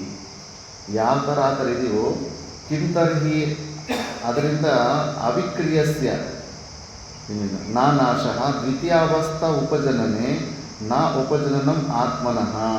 ಇನ್ನೊಂದು ಬೇರೆ ಒಂದು ಅವಸ್ಥೆ ಬಂದ ತಕ್ಷಣ, ಈಗ ಬಾಲ್ಯಾವಸ್ಥೆವಾಯಿತು ಮತ್ತು ಕುಮಾರಾವಸ್ಥೆ ಆಗಿ ಯೌವನಾವಸ್ಥೆ ಬಂದಾಗ ಹೊಸದಾಗಿ ನಾವೇನು ಹುಟ್ಟೋದಿಲ್ಲ. ನಾವೇನಿದೀವೋ ಒಳಗಡೆ ನಮಗೆ ಗೊತ್ತು, ನಾವು ಅದೇ ವ್ಯಕ್ತಿಯಾಗಿದ್ದೀವಿ. ನಾವು ಒಂದು ಅವಸ್ಥೆ ಹೋದ ತಕ್ಷಣ ಸಾಯಲೂ ಇಲ್ಲ, ಇದೊಂದು ಹೊಸ ಅವಸ್ಥೆ ಬಂದಾಗ ಮತ್ತೆ ಹೊಸದಾಗೇನು ಹುಟ್ಟಲೂ ಇಲ್ಲ. ಏನು ನಿತ್ಯವಾಗಿದೆಯೋ ಅದೇ ಸ್ವರೂಪದಲ್ಲೇ ಇದ್ದೀವಿ ನಾವು. ಅದಕ್ಕೆ ಸುಮಾರು ಜನಕ್ಕೆ ಅವ್ರಿಗೆ ವಯಸ್ಸಾಗಿದೆ ಅನ್ನೋ ವಿಷಯ ಕೂಡ ಗೊತ್ತಾಗೋದಿಲ್ಲ. ಸಣ್ಣ ವಯಸ್ಸಿನಲ್ಲಿರೋದು ಫ್ರೆಂಡ್ಸ್ ಬಿದ್ರೆಗೇನೋ ದೊಡ್ಡವ್ರು ಕೂಡ ಅದೇ ಥರ ಮತ್ತು ಸಣ್ಣ ಮಕ್ಕಳ ಥರನೇ ವ್ಯವಹಾರ ಮಾಡ್ತಾ ಇರ್ತಾರೆ ಆ ಏಜ್ ಗ್ರೂಪ್ ಅವ್ರು ಸಿಕ್ಕಿದಾಗ. ಯಾಕಂದರೆ ಒಳಗಡೆ ಇರೋ ವ್ಯಕ್ತಿ ಅವನೇನು ವಯಸ್ಸಾಗಿರೋಲ್ಲ, ಅದು ಒಬ್ಬನೇ ಇರ್ತಾನೆ ಜೀವ. ಮತ್ತು ಕಿಂತರ್ಹಿ ಅಂದರೆ ಯಾಕೆ ಆ ಥರ ಅಂದರೆ ಅವಿಕ್ರಿಯಸ್ಯ ಏವ ದ್ವಿತೀಯ ತೃತೀಯ ಅವಸ್ಥಾ ಪ್ರಾಪ್ತಿ ಆತ್ಮನಃ ದೃಷ್ಟ. ನಮ್ಮಲ್ಲಿ ಒಬ್ಬನು ಮಾಡಿಫೈ ಆಗದೇ ಇರೋನೊಬ್ಬನು ಕಾಮನ್ನಾಗಿ ಒಬ್ಬನಿದ್ದಾನೆ ಒಳಗಡೆ. ಜೀವ ಸ್ವರೂಪದಲ್ಲಿ ಅಂದ್ಕೊಂಡ್ರು ಕೂಡ, ಅಹಂಕಾರ ಸ್ವರೂಪದಲ್ಲಿ ಜೀವ ಸಾಕ್ಷಿ ಅಂತ ಅಂದ್ಕೊಂಡ್ರು ಕೂಡ, ಆ ಜೀವ ಸಾಕ್ಷಿ ಅನ್ನೋನು ಅವನು ಚೇಂಜ್ ಆಗ್ತಿರೋ ಕಾಮನ್ನಾಗಿ ಒಳಗಡೆ ಒಬ್ಬ ವ್ಯಕ್ತಿ ನಿತ್ಯವಾಗಿದ್ದಾನೆ. ಆದ್ದರಿಂದ ಈ ಅವಸ್ಥೆಗಳು ಬಂದಾಗ, ನಾಶ ಆದಾಗ ನಮ್ಮ ನಾಶ ಆಗಲಿ ಹುಟ್ಟಾಗಲಿ ನಮಗಿಲ್ಲ. ಅದೇ ಥರ ಯಥಾತಥ ತತ್ವದೇವ ದೇಹಾದನ್ಯ ದೇಹಾಂತರ. ಅದೇ ಥರ ಈ 4 ಅವಸ್ಥೆಗೆ ಹೆಂಗೆ ಬಂದು ಹೋಯಿತು, ಮೃತ್ಯು ಕೂಡ ಅದೊಂದು ಅವಸ್ಥೆ ಅಷ್ಟೇ. ಅದು ಬರುತ್ತೆ, ಅದು ಹೋಗುತ್ತೆ. ಒಂದು ವಿಡಿಯೋ ಕಳಿಸಿದ್ದೆ ನಾನು. ಶಾರದ ಶರೀರ ಪ್ರಾಣ ಬಿಟ್ಟು ಹೋದ್ಮೇಲೆ ಈ ಶರೀರ ಜೊತೆ ಮೋಹ ಜಾಸ್ತಿ ಇರುತ್ತಂತೆ. ಜಾಸ್ತಿ ಇದು ಎಲ್ಲಿ ತನಕ ನಾವು ಅಂತ್ಯೇಷ್ಟಿ ಸಂಸ್ಕಾರ ಮಾಡೋದಿಲ್ವೋ ಅಲ್ಲಿ ತನಕ ಸುತ್ತಮುತ್ತಲೇ ತಿರುಗ್ತಾ ಇರುತ್ತೆ, ಇದೇ ನನ್ನ ಶರೀರ ಅಂದ್ಕೊಂಡು. ಮತ್ತು ಅದಕ್ಕೆ ಆ ಬೆಂಕಿ ಇಡುವಾಗ ಆ ಮಡಿಕೆ ಇಟ್ಕೊಂಡು ತೂತಿಡ್ದು 3 ಹಾಕಿಬಿಟ್ಟಿದ್ದನು, ಮತ್ತು ಆ ಮಡಿಕೆಯನ್ನು ಹೊಡೆದ್ಬಿಟ್ಟು ಹೇಳ್ತಾರೆ, ಕುಂಡ ಬದ್ದಲು ಕೊಟ್ಟು ಚಪ್ಪಡ ಅಂತಾರಲ್ಲ, ಆ ಥರ ಮಡಿಕೆಯನ್ನು ಹೊಡೆದು ಬಿಟ್ಟು ಹೇಳ್ತಾರಂತೆ, ಇದು ನಿನ್ನ ಶರೀರ ಎಲ್ಲ ನೋಡಿ ಇದು ಸುಟ್ಟೋಗ್ತಾ ಇದೆ, ಇದನ್ನು ಬಿಟ್ಟು ಹೋಗಂತ. ಆವಾಗ ಸುಮಾರು ಜನಕ್ಕೆ ಆ ಶರೀರದ ಮೇಲೆ ಮೋಹ ಆವಾಗ ಹೋಗುತ್ತಂತೆ. ಎಲ್ಲಿ ತನಕ ಅವ್ರ ಡೆಡ್ ಬಾಡಿ ಹಂಗೆ ಇರುತ್ತೋ ಅಲ್ಲಿ ತನಕ ಆ ಸುತ್ತಮುತ್ತಲು ಸುತ್ತಾಡ್ತಾ ಇರ್ತಾರಂತೆ. ಆವಾಗ ಸುಟ್ಟೋದಾಗ ಒಂದು ಫೀಲಿಂಗ್ ಬಂದು, ಅಯ್ಯೋ ಫಸ್ಟು ಅಯ್ಯೋ ನನ್ನ ಶರೀರ ಸುಟ್ಟೋಗ್ತದೆ ಅಂತ ಭಾವನೆ ಬರುತ್ತೆ. ಆ ಸುಟ್ಟೋದ ಮೇಲೆ ಮತ್ತೆ ಅದರಿಂದ ಹೊರಗಡೆ ಬಂತಾರಲ್ಲ, ಓಹೋ ನನಗೂ ಆ ಶರೀರಕ್ಕೇನು ಸಂಬಂಧವೇ ಇಲ್ಲ, ಇನ್ನು ಮುಗೀತಂತೆ. ಇನ್ನು ಆ ಶರೀರದಿಂದ ಲಿಂಕ್ ಇದ್ದು ಏನೆಲ್ಲ ತಂದೆ ತಾಯಿ ಮಕ್ಕಳು ಅವರಲ್ಲೇನಿದ್ರು ಅವರಷ್ಟೇ ಅಲ್ಲಿಗೆ ಅವ್ರನ್ನೆಲ್ಲ ಮರ್ತೋಗ್ಬಿಟ್ಟು ಮತ್ತು ಇನ್ನೆಲ್ಲ ಪುನರ್ಜನ್ಮದ ಸಂಸ್ಕಾರಗಳೆಲ್ಲ ಇದಾಗ್ಬಿಡ್ತವೆ. ಅವ್ರು ನೋಡ್ಕೊಂಡ್ರೆ ಸಾವಿರಾರು ಕೋಟ್ಯಾಂತರ ತಾಯಿಗಳಿರ್ತಾರೆ, ಸಾವಿರಾರು ಜನ ಮಕ್ಕಳಿರ್ತಾರೆ, ಎಷ್ಟೋ ಜನ್ಮಗಳಿಂದ ಎಲ್ಲ ಮಕ್ಕಳು. ಅವಾಗ ಅರ್ಥ ಆಗ್ಬಿಡ್ತು ಇದೆಲ್ಲ ಇಲ್ಲ, ಟೆಂಪ್ರವರಿ ಸಂಬಂಧ ಅಷ್ಟೇ. ನಮಗೂ ಅಷ್ಟೇ ಸ್ಕೂಲಲ್ಲಿ ಒಂದು ಸತಿ 10 ವರ್ಷ 15 ವರ್ಷ ಒಂದೇ ಫ್ರೆಂಡ್ ಜೊತೆ ಎಲ್ಲ ಓದಿರ್ತೀವಿ. ಅವರೆಲ್ಲ ಈಗ ಎಲ್ಲಿರ್ತಾರೆ ಎಲ್ಲೋದಿದ್ರೆ ಗೊತ್ತೇ ಆಗಲಿಲ್ಲ. ವಿಯೋಗ ಅಷ್ಟೇ, ಸಂಯೋಗ ವಿಯೋಗಗಳು ಆಗ್ತಾ ಇರ್ತಾವೆ ಅಷ್ಟೇ. ಅಷ್ಟು ಮಾತ್ರಕ್ಕಿದೆ. ಅದರ ಮೇಲೆ ಮೋಹ ಇಟ್ಕೋಬಾರ್ದು. ಅಂದರೆ ಮೃತ್ಯು ಬಗ್ಗೆ ಸ್ವಲ್ಪ ವಿಚಾರ ಮಾಡಬೇಕಲ್ಲ, ಅದ್ರ ಬಗ್ಗೆ ಹೆದರಿಕೆ ಆಗಲಿ, ಅದರಿಂದ ಮತ್ತೆ ಅದು ಬಂದಾಗ ಮೋಹ ಮಾಡಿ ಎಮೋಷ್ನಲಿ ಸಿಕ್ಕಾಕೊಳ್ಳೋದಿಲ್ಲ. ಆವಾಗ ಕೂಡ ನಾವು ಸಾಕ್ಷಿ ಭಾವದಿಂದ ನೋಡ್ಬೋದು. ಅದಕ್ಕೆ ಧೀರಃ ಅಂದರೆ ಯಾರಂದರೆ ಧೀಮಾನ್, ಬುದ್ಧಿವಂತನಾದವನು. ತತ್ರ ಒಂದು ಸತಿ ನಾ ಮುಖ್ಯತೆ ಅಂದರೆ ಮೋಹವನ್ನು ಹೊಂದೋದಿಲ್ಲ. ಶರೀರಗಳ ವಿಯೋಗಗಳಾದಾಗ ಅವನು ಯಾವುದೇ ಪ್ರಕಾರವಾದ ಮೋಹವನ್ನು ಹೊಂದೋದಿಲ್ಲ. ಇದೇ ಥರ ಮತ್ತು ಈ ಶ್ಲೋಕನೂ ತುಂಬ ಇಂಪಾರ್ಟೆಂಟ್. ಭಗವದ್ಗೀತೆಯನ್ನು ಅರ್ಥ ಮಾಡ್ಕೊಳ್ಳೋದು. ಈಗ ಹೇಳಿದ್ದೇನು ಕೃಷ್ಣ ಪರಮಾತ್ಮ ಸ್ಟಾರ್ಟಿಂಗಲ್ಲೇ ಅಶೋಚ ನನ್ವ ಶೋಚಸ್ತವಂ ಅಂತ, ಅದು ಸಾಕ್ಷಾತ್ ಜ್ಞಾನ ಉಪದೇಶ ಮಾಡಿಬಿಟ್ಟ. ಆತ್ಮ ನಿತ್ಯ ಸ್ವರೂಪ, ಈ ಉಪಾಧಿಗಳೆಲ್ಲ ಬರ್ತಾ ಇರ್ತವೆ ಹೋಗ್ತಾ ಇರ್ತವೆ ಅಂತ ಹೇಳ್ಬಿಟ್ಟು ಜ್ಞಾನ ಹೇಳ್ಬಿಟ್ಟ. ಜ್ಞಾನ ಬೋಧನೆ ಮಾಡಿದ ಮೇಲೆ ಸಹನೆ ಮಾಡು ಅಂತ ಹೇಳ್ತಾನೆ. ಇದು ಯಾಕೆ ಅಂತ ನಾವು ವಿಚಾರ ಮಾಡಬೇಕು. ಈ ಶ್ಲೋಕ ನೋಡಿದ್ರೆ ಅರ್ಥ ಆಗುತ್ತೆ. ಮಾತ್ರ ಸ್ಪರ್ಶಾಸ್ತು ಕೌಂತೆಯ ಶೀತೋಷ್ಣ ಸುಖ ದುಃಖದಾ ಆಗಮಾಪಾಯಿನೋ ನಿತ್ಯಾಃ ತಾನ್ ಸ್ಥಿತಿಕ್ಷಸ್ವ ಭಾರತ. ಮಾತ್ರ ಸ್ಪರ್ಶಾಸ್ತು ಕೌಂತೆಯ ಶೀತೋಷ್ಣ ಸುಖ ದುಃಖದಾ ಆಗಮಾಪಾಯಿನೋ ನಿತ್ಯಾಃ ತಾನ್ ಸ್ಥಿತಿಕ್ಷಸ್ವ ಭಾರತ. ಮಾತ್ರ ಸ್ಪರ್ಶಾಸ್ತು ಕೌಂತೆಯ ಶೀತೋಷ್ಣ ಸುಖ ದುಃಖದಾಃ ಆಗಮಾಪಾಯಿನೋ ನಿತ್ಯಃ ತಾನ್ ಸ್ಥಿತಿಕ್ಷಸ್ವ ಭಾರತ. ಮಾತ್ರ ಸ್ಪರ್ಶಾಸ್ತು ಕೌಂತೆಯ ಶೀತೋಷ್ಣ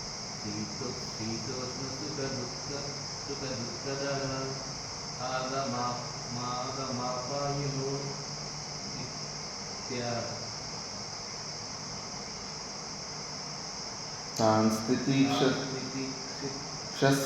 ತಾನ್ ಸ್ಥಿತಿಕ್ಷಸ್ವ ಭಾರತ. ಮಾತ್ರ ಸ್ಪರ್ಶೇಷು ಕೌಂತೆಯ ಮಾತ್ರ ಸ್ಪರ್ಶಾಸ್ತು ಕೌಂತೆಯ ಶೀತೋಷ್ಣ ಸುಖ ದುಃಖದ ಆಗಮಾಪಾಯಿನೋ ನಿತ್ಯಃ ತಾನ್ ಸ್ಥಿತಿಕ್ಷಸ್ವ ಭಾರತ. ಹೇ ಕೌಂತೆಯ ಶೀತೋಷ್ಣ ಸುಖ ದುಃಖದಾಃ ಮಾತ್ರ ಸ್ಪರ್ಶಾಃ ತು ಆಗಮಾಪಾಯಿನಃ ಅನಿತ್ಯಾಃ. ಹೇ ಭಾರತ ತಾನ್ ಸ್ಥಿತಿಕ್ಷಸ್ವ. ಇನ್ನೊಂದು ಸತಿ ಹೇಳ್ತೀನಿ. ಹೇ ಕೌಂತೆಯ ಶೀತೋಷ್ಣ ಸುಖ ದುಃಖದಾಃ ಮಾತ್ರ ಸ್ಪರ್ಶಾಃ ತು ಆಗಮಾಪಾಯಿನಃ ಅನಿತ್ಯಾಃ. ಹೇ ಭಾರತ ತಾನ್ ಸ್ಥಿತಿಕ್ಷಸ್ವ.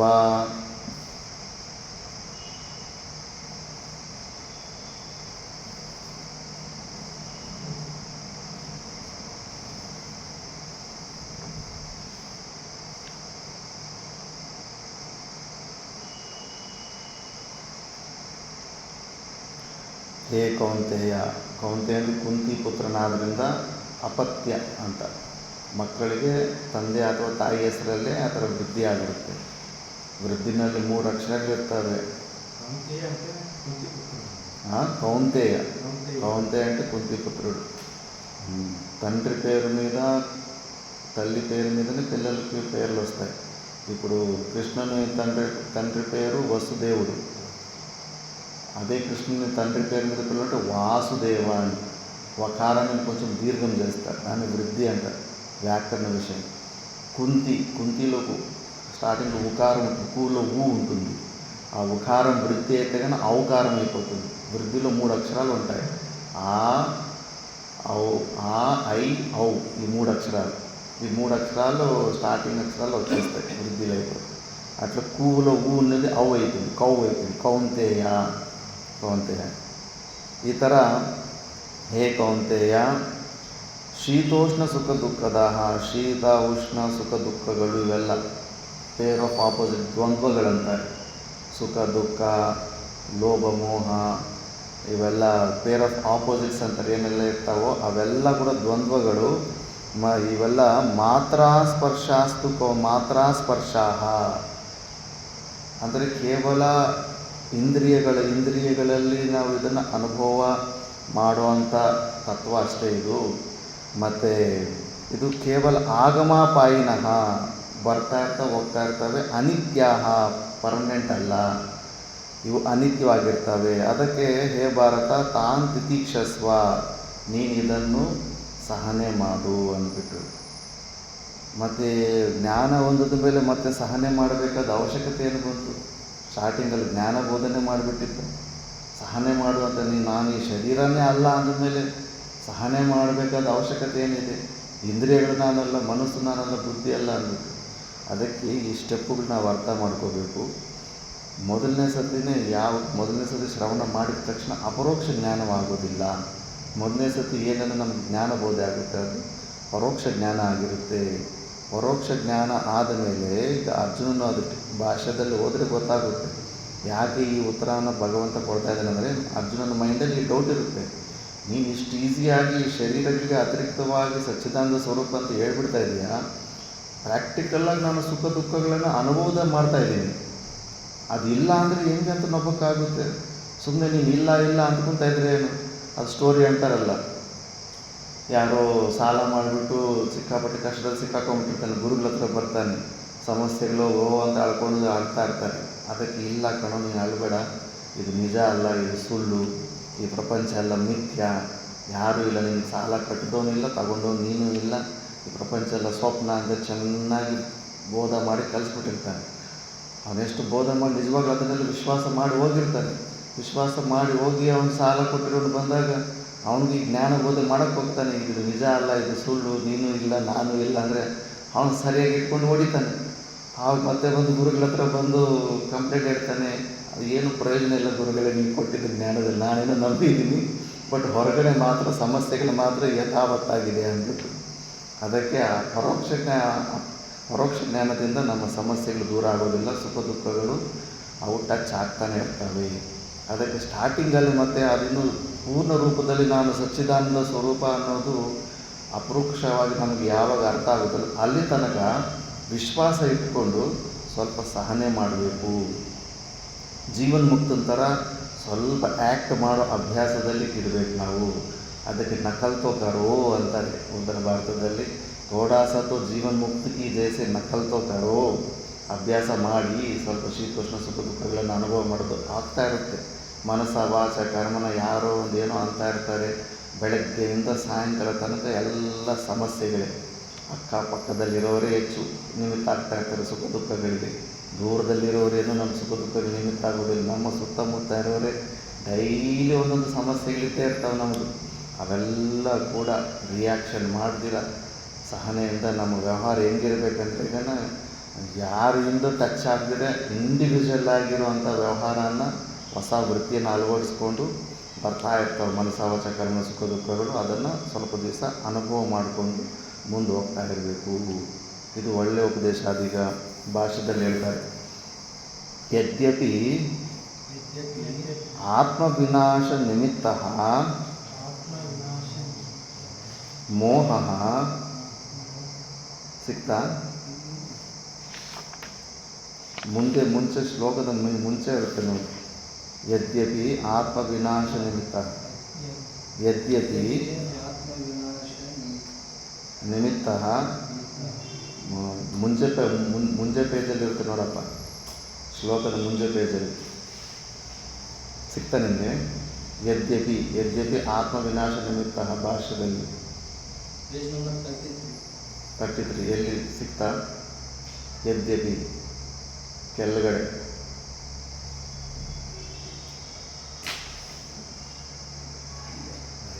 ಅದು ಭಾಷೆಯಲ್ಲಿ ಸ್ವಲ್ಪ ಟ್ರ್ಯಾಕ್ ಇಟ್ಕೋಬೇಕು. ಯದ್ಯಪಿ ಆತ್ಮವಿನಾಶ ನಿಮಿತ್ತ ಮೋಹ ನ ಸಂಭವತಿ ನಿತ್ಯಃ ಆತ್ಮ ಇತಿ ವಿಜಾನತಃ ತಥಾಪಿ ಶೀತೋಷ್ಣ ಸುಖ ದುಃಖ ಪ್ರಾಪ್ತಿ ನಿಮಿತ್ತಃ ಮೋಹಃ ಲೌಕಿಕಃ ದೃಶ್ಯತೆ. ಸುಖ ವಿಯೋಗ ನಿಮಿತ್ತೆ ದುಃಖ ಸಂಯೋಗ ನಿಮಿತ್ತಶ್ಚ ಶೋಕಃ ಇತಿ ಏತದ್ ಅರ್ಜುನಸ್ಯ ವಚನಂ ಆಶಂಕ್ಯ ಆಹ. ಮಾತ್ರಾ ಸ್ಪರ್ಶಾಃ ಇತಿ ಮಾತ್ರಾ ಆಭಿರ್ಮೀಯಂತೆ ಶಬ್ದಾದಯಃ ಇತಿ ಶ್ರೋತ್ರಾದೀನಿ ಇಂದ್ರಿಯಾಣಿ ಮಾತ್ರಾಣಿ ಸ್ಪರ್ಶಾಃ ಶಬ್ದಾದಿಭಿಃ ಸಂಯೋಗಾಃ ತೇ ಶೀತೋಷ್ಣ ಸುಖ ದುಃಖದಾಃ ಶೀತಂ ಉಷ್ಣಂ ಸುಖಂ ದುಃಖಂ ಚ ಪ್ರಯಚ್ಛಂತಿ ಇತಿ ಅಥವಾ ಸ್ಪೃಶ್ಯಂತೆ ಇತಿ ಸ್ಪರ್ಶಾಃ ವಿಷಯಾಃ ಶಬ್ದಾದಯಃ ಮಾತ್ರಾಶ್ಚ ಸ್ಪರ್ಶಾಶ್ಚ ಶೀತೋಷ್ಣ ಸುಖ ದುಃಖದಾಃ. ಶೀತಂ ಕದಾಚಿತ್ ಸುಖಂ ಕದಾಚಿತ್ ದುಃಖಂ ತಥಾ ಉಷ್ಣಮಪಿ ಅನಿಯತ ರೂಪಂ ಸುಖ ದುಃಖೇ ಪುನರ್ನಿಯತ ರೂಪೇ ಯಥೋ ನ ವ್ಯಭಿಚರತಃ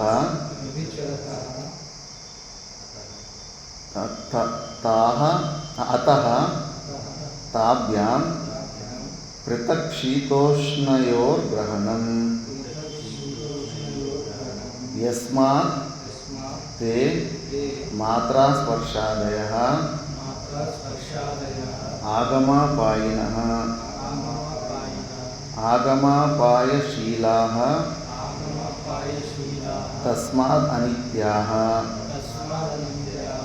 ಅತಃ ತಾನ್ ಶೀತೋಷ್ಣಾದೀನ್ ತಿತಿಕ್ಷಸ್ವ ಪ್ರಸಹಸ್ವ ತೇಷು ಹರ್ಷಂ ವಿಷಾದಂ ಚ ಮಾ ಕಾರ್ಷೀಃ ಇತ್ಯರ್ಥಃ.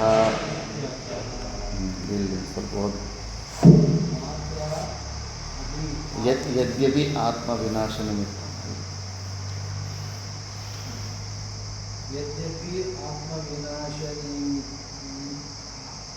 यद्यपि आत्मा विनाश निमित्ताः मोहे न संभवति नित्य आत्मा इति विजानतः तथापि शीतोष्ण सुख दुःख प्राप्ति निमित्ताः मोहे लौकिकाः दृश्यते. शुक वियोग निमित्ताः दुःखसंयोगनिमित्ताः च शोक इति यद्वत् अर्जुनस्य वचनम्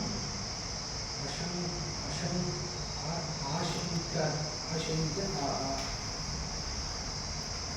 मात्रा आदिः नीयन्ते शब्दादय इति श्रोत्रादीनि इन्द्रियाणि मात्राणां स्पर्शः शब्दादीभिः संयोगः ते शीतोष्णसुखदुःखदा शीतम् उष्णं सुखं दुःखं च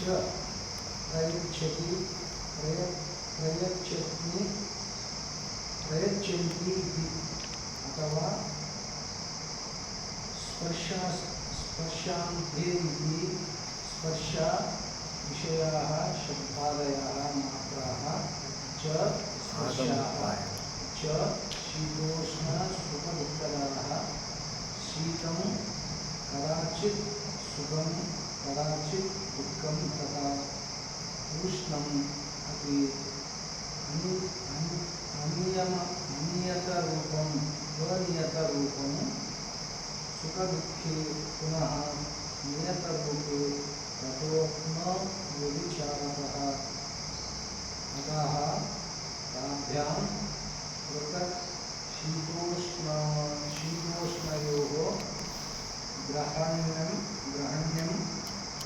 ग्रहणं यस्मात् ते मात्रा स्पर्शादय आगमापायशीलः तस्मात् अनित्या अतः तान् शीतोष्णादीन् तितिक्षस्व प्रसहस्व तेषु हर्षं विषादं च मां काशी ನೀವು ನೆಕ್ಸ್ಟ್ ಕ್ಲಾಸಲ್ಲಿ ಓದಿ, ಸಮಯ ಆಗುತ್ತೆ. ಇದು ನೋಡಿಬಿಡೋಣ. ಫಸ್ಟ್ ನೋಡಿ, ಅರ್ಜುನನ ಮೈಂಡಲ್ಲಿ ನಮಗಿರುವಂಥ ಸಮಸ್ಯೆನೇ ಇರುತ್ತೆ. ಯದ್ಯಪಿ ಆತ್ಮವಿನಾಶ ನಿಮಿತ್ತ ಮೋಹ ನ ಸಂಭವತಿ. ಇವಾಗ ಕೃಷ್ಣ ಪರಮಾತ್ಮ ಬೋಧನೆ ಹೇಳ್ಬಿಟ್ಟ, ನಮ್ಮ ಸ್ವರೂಪಕ್ಕೆ ಯಾವುದೇ ಪ್ರಕಾರದ ನಾಶ ಇಲ್ಲವೇ ಇಲ್ಲ ಅಂತ. ಅದಕ್ಕೆ ಆತ್ಮನ ನಾಶ ಮಾಡುವಂಥ ಮೋಹ ಇಲ್ಲ, ಯಾವುದು ಸಾಧ್ಯವೇ ಇಲ್ಲ ಅಂದಾಗ ಈ ಥರ ಇತಿ ವಿಜಾನತಃ ತಥಾಪಿ ಈ ಥರ ತಿಳ್ಕೊಂಡ ಮೇಲೆ ಕೂಡ ನಾನು ಸಚ್ಚಿದಾನಂದ ಸ್ವರೂಪ, ನನಗೆ ಈ ಶರೀರಕ್ಕೆ ಸಂಬಂಧ ಇಲ್ಲ ಅಂತೆಲ್ಲ ತಿಳ್ಕೊಂಡ ಮೇಲೆ ಕೂಡ ತಥಾಪಿ ಶೀತೋಷ್ಣ ಸುಖ ದುಃಖ ಪ್ರಾಪ್ತಿ ನಿಮಿತ್ತ ಮೋಹ ಲೌಕಿಕ ದೃಶ್ಯತೆ. ಸಮಸ್ಯೆ ಇದಲ್ಲ.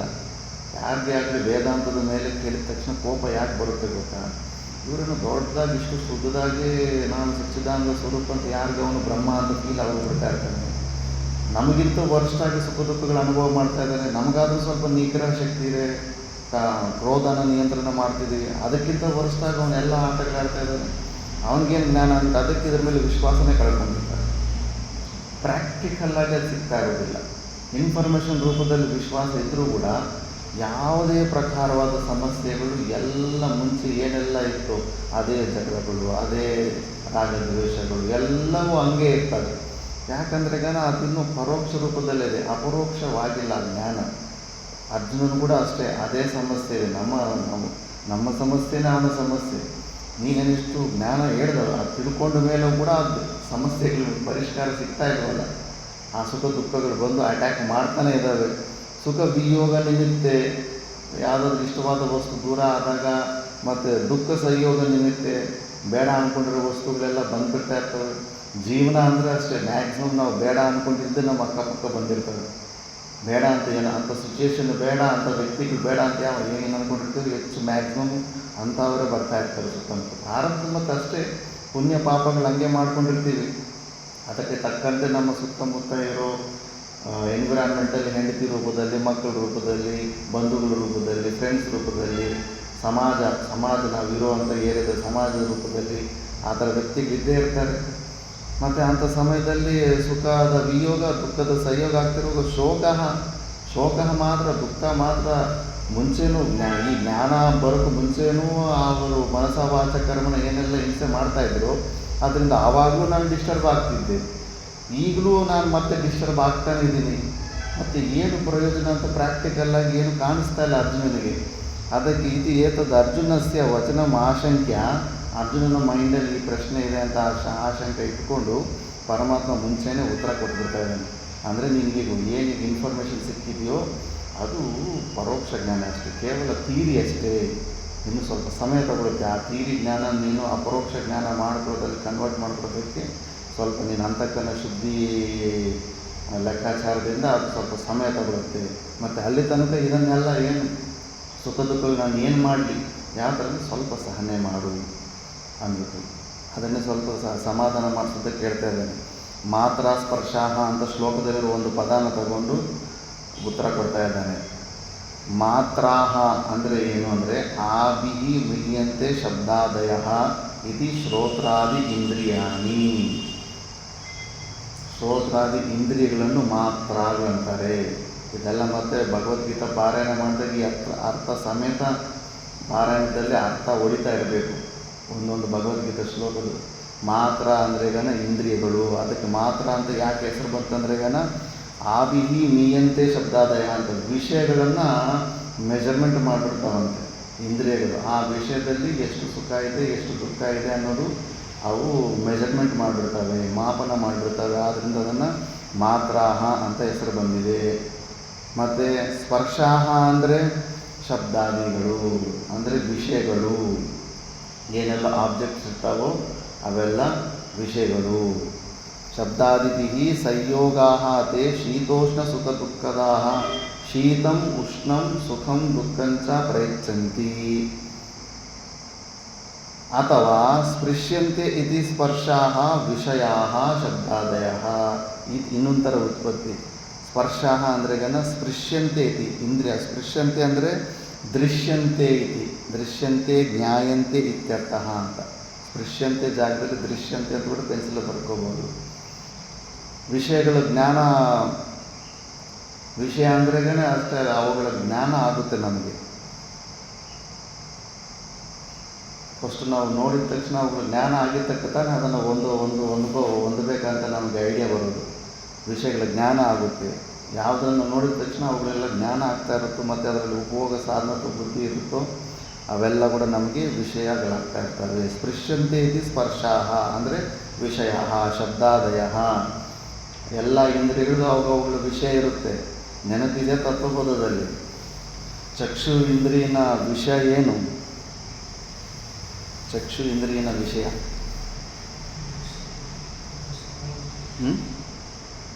ಶ್ರೋತ್ರೇಂದ್ರಿಯನ ವಿಷಯ ಏನು?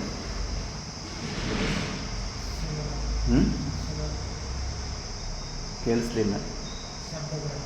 ಶಬ್ದ. ಶ್ರೋತ್ರೇಂದ್ರಿಯದ ವಿಷಯ ಶಬ್ದ, ಸೌಂಡು. ಚಕ್ಷುರಿಂದ್ರಿಯ ವಿಷಯ ದೃಶ್ಯಕ್ಕಿಂತ ಎಲ್ಲವೂ ದೃಶ್ಯ. ದೃಶ್ಯ ಅಂದರೆ ಜ್ಞಾನ ಯಾವುದಕ್ಕಾಗುತ್ತೆ ಅದೆಲ್ಲ ದೃಶ್ಯ. ಆಕಾಶದಲ್ಲೂ ದೃಶ್ಯ ಆಗುತ್ತೆ. ಬಟ್ ಆಕಾಶ ಚಕ್ಷು ವಿಷಯ ಅಲ್ಲವಲ್ಲ. ದೃಶ್ಯಕೋಟಿಯಲ್ಲಿ ಆಕಾಶನೂ ಬರುತ್ತೆ, ಸ್ಪೇಸು ಬರುತ್ತೆ. ಕಣ್ಣಿಂದ ಏನು ನೋಡ್ತೀರಪ್ಪ?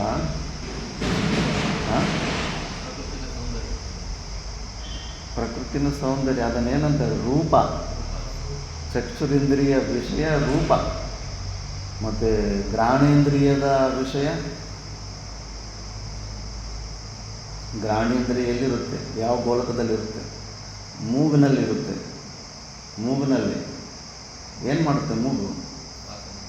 ಮತ್ತು ಅದನ್ನು ಹೇಳೋದಕ್ಕೆ ಯಾಕೆ ಇದಾಗುತ್ತೆ ವಿಷಯ? ಏನೇನು ಮಾಡ್ತೀವಿ? ಕಿವಿಯಲ್ಲಿ ಕೇಳ್ತೀವಿ, ಕಣ್ಣಲ್ಲಿ ನೋಡ್ತೀವಿ, ಮೂಗಲ್ಲಿ ವಾಸನೆ ತಗೊತೀವಿ. ಘ್ರಾಣೇಂದ್ರಿಯ ವಿಷಯ ಗಂಧ, ಗಂಧಗ್ರಹಣ. ಮತ್ತು ರಸನೇಂದ್ರಿಯ ವಿಷಯ ಟೇಸ್ಟು, ರಸ. ಮತ್ತು ಸ್ಪರ್ಶೇಂದ್ರಿಯದ ವಿಷಯ ಸ್ಪರ್ಶನೇ. ಅದನ್ನು ತ್ವಗೀಂದ್ರಿಯ ಅಂತಾರೆ. ಸ್ಪರ್ಶ ಟಚ್ಚೇ ಅದರ ವಿಷಯ ಸ್ಪರ್ಶ. ಇವು ಅವುಗಳ ವಿಷಯ. ಮತ್ತು ಎಲ್ಲ ಕೂಡ ಪ್ರಪಂಚದಲ್ಲಿ ನಿಮಗೆ ಯಾವುದು ಒಂದು ಇಷ್ಟವಾದಲ್ಲಿ 5 ಕ್ಯಾಟಗರೀಸಲ್ಲೇ ಬಂದ್ಬಿಡುತ್ತೆ ಪಂಚೇಂದ್ರಿಯ. ಈ ಥರ ಅವು ವಿಷಯಗಳು. ಮಾತ್ರ ಅಂದರೆ ಇಂದ್ರಿಯಗಳು ಮತ್ತು ಸ್ಪರ್ಶ ಅಂದರೆ ಅವರ ವಿಷಯಗಳು. ಇದು ನದಿ ಹೆಂಗೆ ಸಮುದ್ರದ ಕಡೆ ಅದರ ಪ್ರವಾಹ ಸ್ವಾಭಾವಿಕವಾಗಿ ಸಮುದ್ರದ ಕಡೆ ಹೋಗ್ತಾ ಇರುತ್ತೋ, ಇಂದ್ರಿಯಗಳ ಸ್ವಭಾವ ಅವುಗಳ ವಿಷಯಗಳ ಕಡೆ ಆಟೋಮೆಟಿಕ್ ಮೋಡಲ್ಲಿ ಸ್ವಾಭಾವಿಕವಾಗಿ ಅವುಗಳ ಪ್ರವಾಹ ಆ ಕಡೆನೇ ಇರುತ್ತೆ.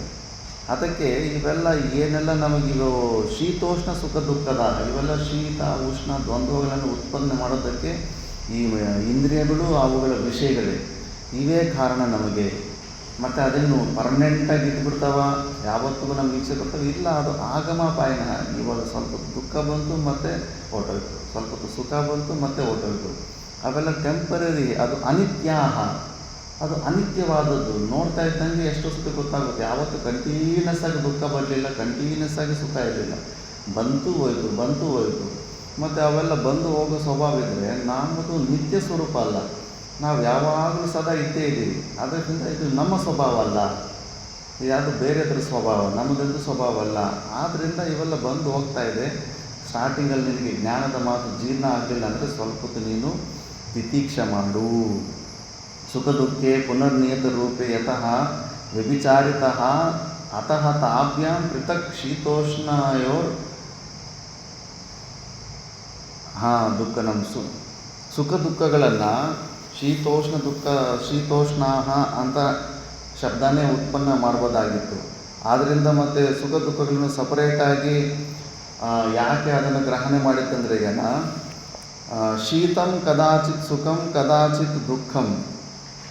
ಶೀತ ಮತ್ತು ಉಷ್ಣ ಅದು ಪಕ್ಕ ನಾವಿದು ಸುಖ ಸ್ವರೂಪ ದುಃಖ ಸ್ವರೂಪ ಅಂತ ಹೇಳೋಕ್ಕಾಗುತ್ತಾ?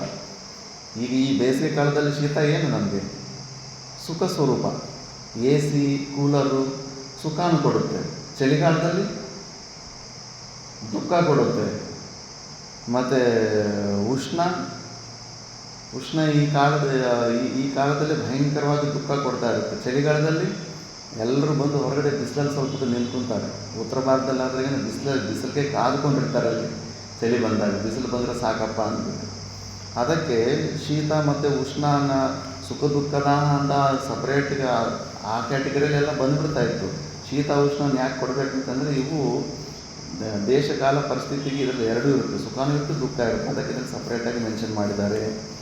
ಮತ್ತು ಅದಕ್ಕೆ ಪೃಥಕ್ ಶೀತೋಷ್ಣಯೋರ್ ಗ್ರಹಣಂ ಯಸ್ಮಾದ್ದೇ ಮಾತ್ರ ಸ್ಪರ್ಶಾದಯ ಆಗಮಪಾಯಿನಃ ಅಂದರೆ ಅನಿತ್ಯಾಹ ಅಂತ.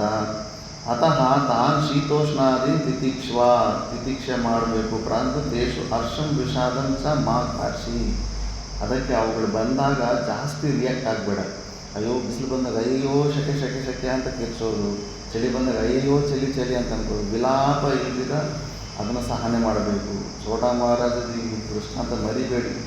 8 ತಿಂಗಳು ಉತ್ತರ ಭಾರತದ ಚಳಿಯನ್ನು ತಡ್ಕೊಂಡಿದ್ರಂದ್ರೆ ಯಾವ ಥರ ಸಹನ ಶಕ್ತಿ ಇರಬೇಕು, ಎಷ್ಟು ಕಂಪ್ಲೀಟಾಗಿ ಶರೀರನ ಸರೆಂಡರ್ ಮಾಡಿಬಿಟ್ಟಿರ್ತಾರೆ ಅವರು.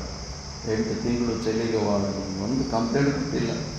ಆ ಮಟ್ಟಕ್ಕೆ ನಾವು ಅಭ್ಯಾಸ ಮಾಡ್ಕೋಬೇಕು. ಆ ಥರ ಅಭ್ಯಾಸ ಮಾಡಿಕೊಂಡ್ರೆ ಮೂರ್ಖತ್ವ ಅಂತ ನಮ್ಗೆ ಅನಿಸ್ತಾ ಇರುತ್ತೆ. ನನಗೂ ಅನಿಸ್ತಾ ಇತ್ತು, ಅಯ್ಯೋ ಎದುರುಗಡೆ ಸೊಲ್ಯೂಷನ್ ಇದೆ, ಬಿಸಿಲಾಗ್ತಾಯಿದೆ, ಅದಕ್ಕೆ ಸೊಲ್ಯೂಷನ್ ತಗೊಂಡು ಸ್ವಲ್ಪ ಹಾಯಾಗಿರೋದು ಬಿಟ್ಟುಬಿಟ್ಟು ಆ ಥರ ಹುಚ್ಚಿನ ಥರ ಇಲ್ಲದಿರೋ ಕಷ್ಟಗಳನ್ನೆಲ್ಲ ಮೂರ್ಖರ ಥರ ಇಲ್ಲದಿರೋ ಶರೀರಕ್ಕೆ ಕ್ಲೇಶ ಕೊಟ್ಕೊಂಡ್ರೆಗನ ಅದು ಮೂರ್ಖತ್ವ ಅಂತ ನಾವು ಅನ್ಕೊತಾ ಇದ್ದೀವಿ. ಅದು ಮೂರ್ಖತ್ವ ಅಲ್ಲ. ಈಗ ಅರ್ಜುನನ ಮೈಂಡಲ್ಲಿ ಇದೇ ಬರುತ್ತೆ. ಏನಂತ ಆ ಥರ ಸಹನೆ ಮಾಡ್ಕೊತಾ ಇದ್ದರೆ ನಮ್ಮ ಜ್ಞಾನ ಹಂಗೆ ಇರುತ್ತೆ. ಅದು ಯಾವಾಗಲೂ ಸುಖ ದುಃಖಗಳು ಬರ್ತಾನೆ ಇರ್ತವೆ. ಅದರಿಂದ ಏನು ಪ್ರಯೋಜನ ಅನ್ನೋ ಒಂದು ಮಾತು ಡೌಟ್ ಬರುತ್ತೆ. ತುಂಬ ದೊಡ್ಡ ಪ್ರಯೋಜನ ಇದೆ. ಅಲ್ಲಿ ಛೋಟಾ ಮಹಾರಾಜ ಪ್ರಾಕ್ಟಿಕಲ್ ನೋಡಿ ಎಂಥ ಸ್ಥಿತಿ, ಸಮಾಧಿ ಸ್ಥಿತಿ ಅಂತ ಸ್ಥಿತಿಗೆ ಹೊಟ್ಟೋಗ್ಬಿಟ್ಟಿರ್ತಾರೆ ಅವರು. ಮತ್ತು ಇಲ್ಲಿ ಪರಮಾತ್ಮ ಅಂತಾನೆ ಈ ಥರ ಸ್ವಲ್ಪ ದಿವಸ ಮನಸ ವಾಚ ಕರ್ಮ ಬಂದಿರತಕ್ಕ ದುಃಖ ಆಗ್ತಿದ್ರೂ ಕೂಡ ರಿಯಾಕ್ಷನ್ ಮಾಡಿದ್ರೆ, ಸಹನೆ ಮಾಡಿದ್ರೆ ಸಾಕ್ಷಾತ್ ಅಮೃತತ್ವಾಯ ಕಲ್ಪತೆ ಅಂತ ನೆಕ್ಸ್ಟ್ ಶ್ಲೋಕದಲ್ಲಿ ಹೇಳ್ತಾನೆ. ಅದು ನೆಕ್ಸ್ಟ್ ಕ್ಲಾಸಲ್ಲಿ ನೋಡೋಣ. ಮೋಕ್ಷನೇ ಸಿಗ್ಬಿಡುತ್ತೆ ಸ್ವಲ್ಪ ದಿವಸ ಈ ಅಭ್ಯಾಸ ಮಾಡ್ಕೊಂಡು ಹೋದರೆ. ಅದೇನು ಉಚಿತನ ಅಲ್ಲ. ಅದು ಮತ್ತು ಯೋಗಿಗಳು ಅವರೆಲ್ಲ ವಾಲಂಟರಿಯಾಗಿ ಆ ತಪಶ್ಚರ್ಯವನ್ನು ಕಠಿಣವಾದ ನೆಲದ ಮೇಲೆ ಮಾಡಿಕೊಡೋದು, ತಣ್ಣೀರಲ್ಲೇ ಸ್ನಾನ ಮಾಡೋದು, ಒಂದೊತ್ತೇ ಊಟ ಮಾಡೋದು, ಅವೆಲ್ಲ ಶರೀರಕ್ಕೆ ಸಿಕ್ಕಾಪಟ್ಟು ಹಿಂಸಾತ್ಮಕವಾದದ್ದು. ಅಂಥ ವಾಲಂಟರಿಯಾಗಿ ಅವೆಲ್ಲ ಏನಕ್ಕೆ ತಗೊತಾ ಇದ್ರು? ಅವ್ರಿಗೇನು ಬುದ್ಧಿ ಇಲ್ವಾ? ಇಲ್ಲ ಜಡರೂಪವಾದ ಯಾವುದೋ ಒಂದು ತಪಸ್ಸು ಮಾಡಬೇಕಂತಿಲ್ಲ. ಈ ಥರ ಸಹನೆ ಮಾಡೋದರಿಂದ ತುಂಬ ಲಾಭ ಇದೆ. ನಮ್ಮ ಶರೀರದ ಮೇಲೆ ಇರೋ ಈ ತಾದಾತ್ಮ್ಯ ಸಂಬಂಧ ತೆಕ್ಕೊಳ್ಳೋದಕ್ಕೆ ತುಂಬ ಅನುಕೂಲವಾಗುತ್ತೆ. ಅದನ್ನು ನೆಕ್ಸ್ಟ್ ಶ್ಲೋಕದಲ್ಲಿ ಹೇಳ್ತಾನೆ. ಅದು ನೆಕ್ಸ್ಟ್ ಕ್ಲಾಸಲ್ಲಿ ನೋಡಿ. ಓಂ ಪೂರ್ಣಮದ ಪೂರ್ಣಮಿದಂ ಪೂರ್ಣಾತ್ ಪೂರ್ಣಮುದಚ್ಯತೆ पूर्णस्य पूर्णमादाय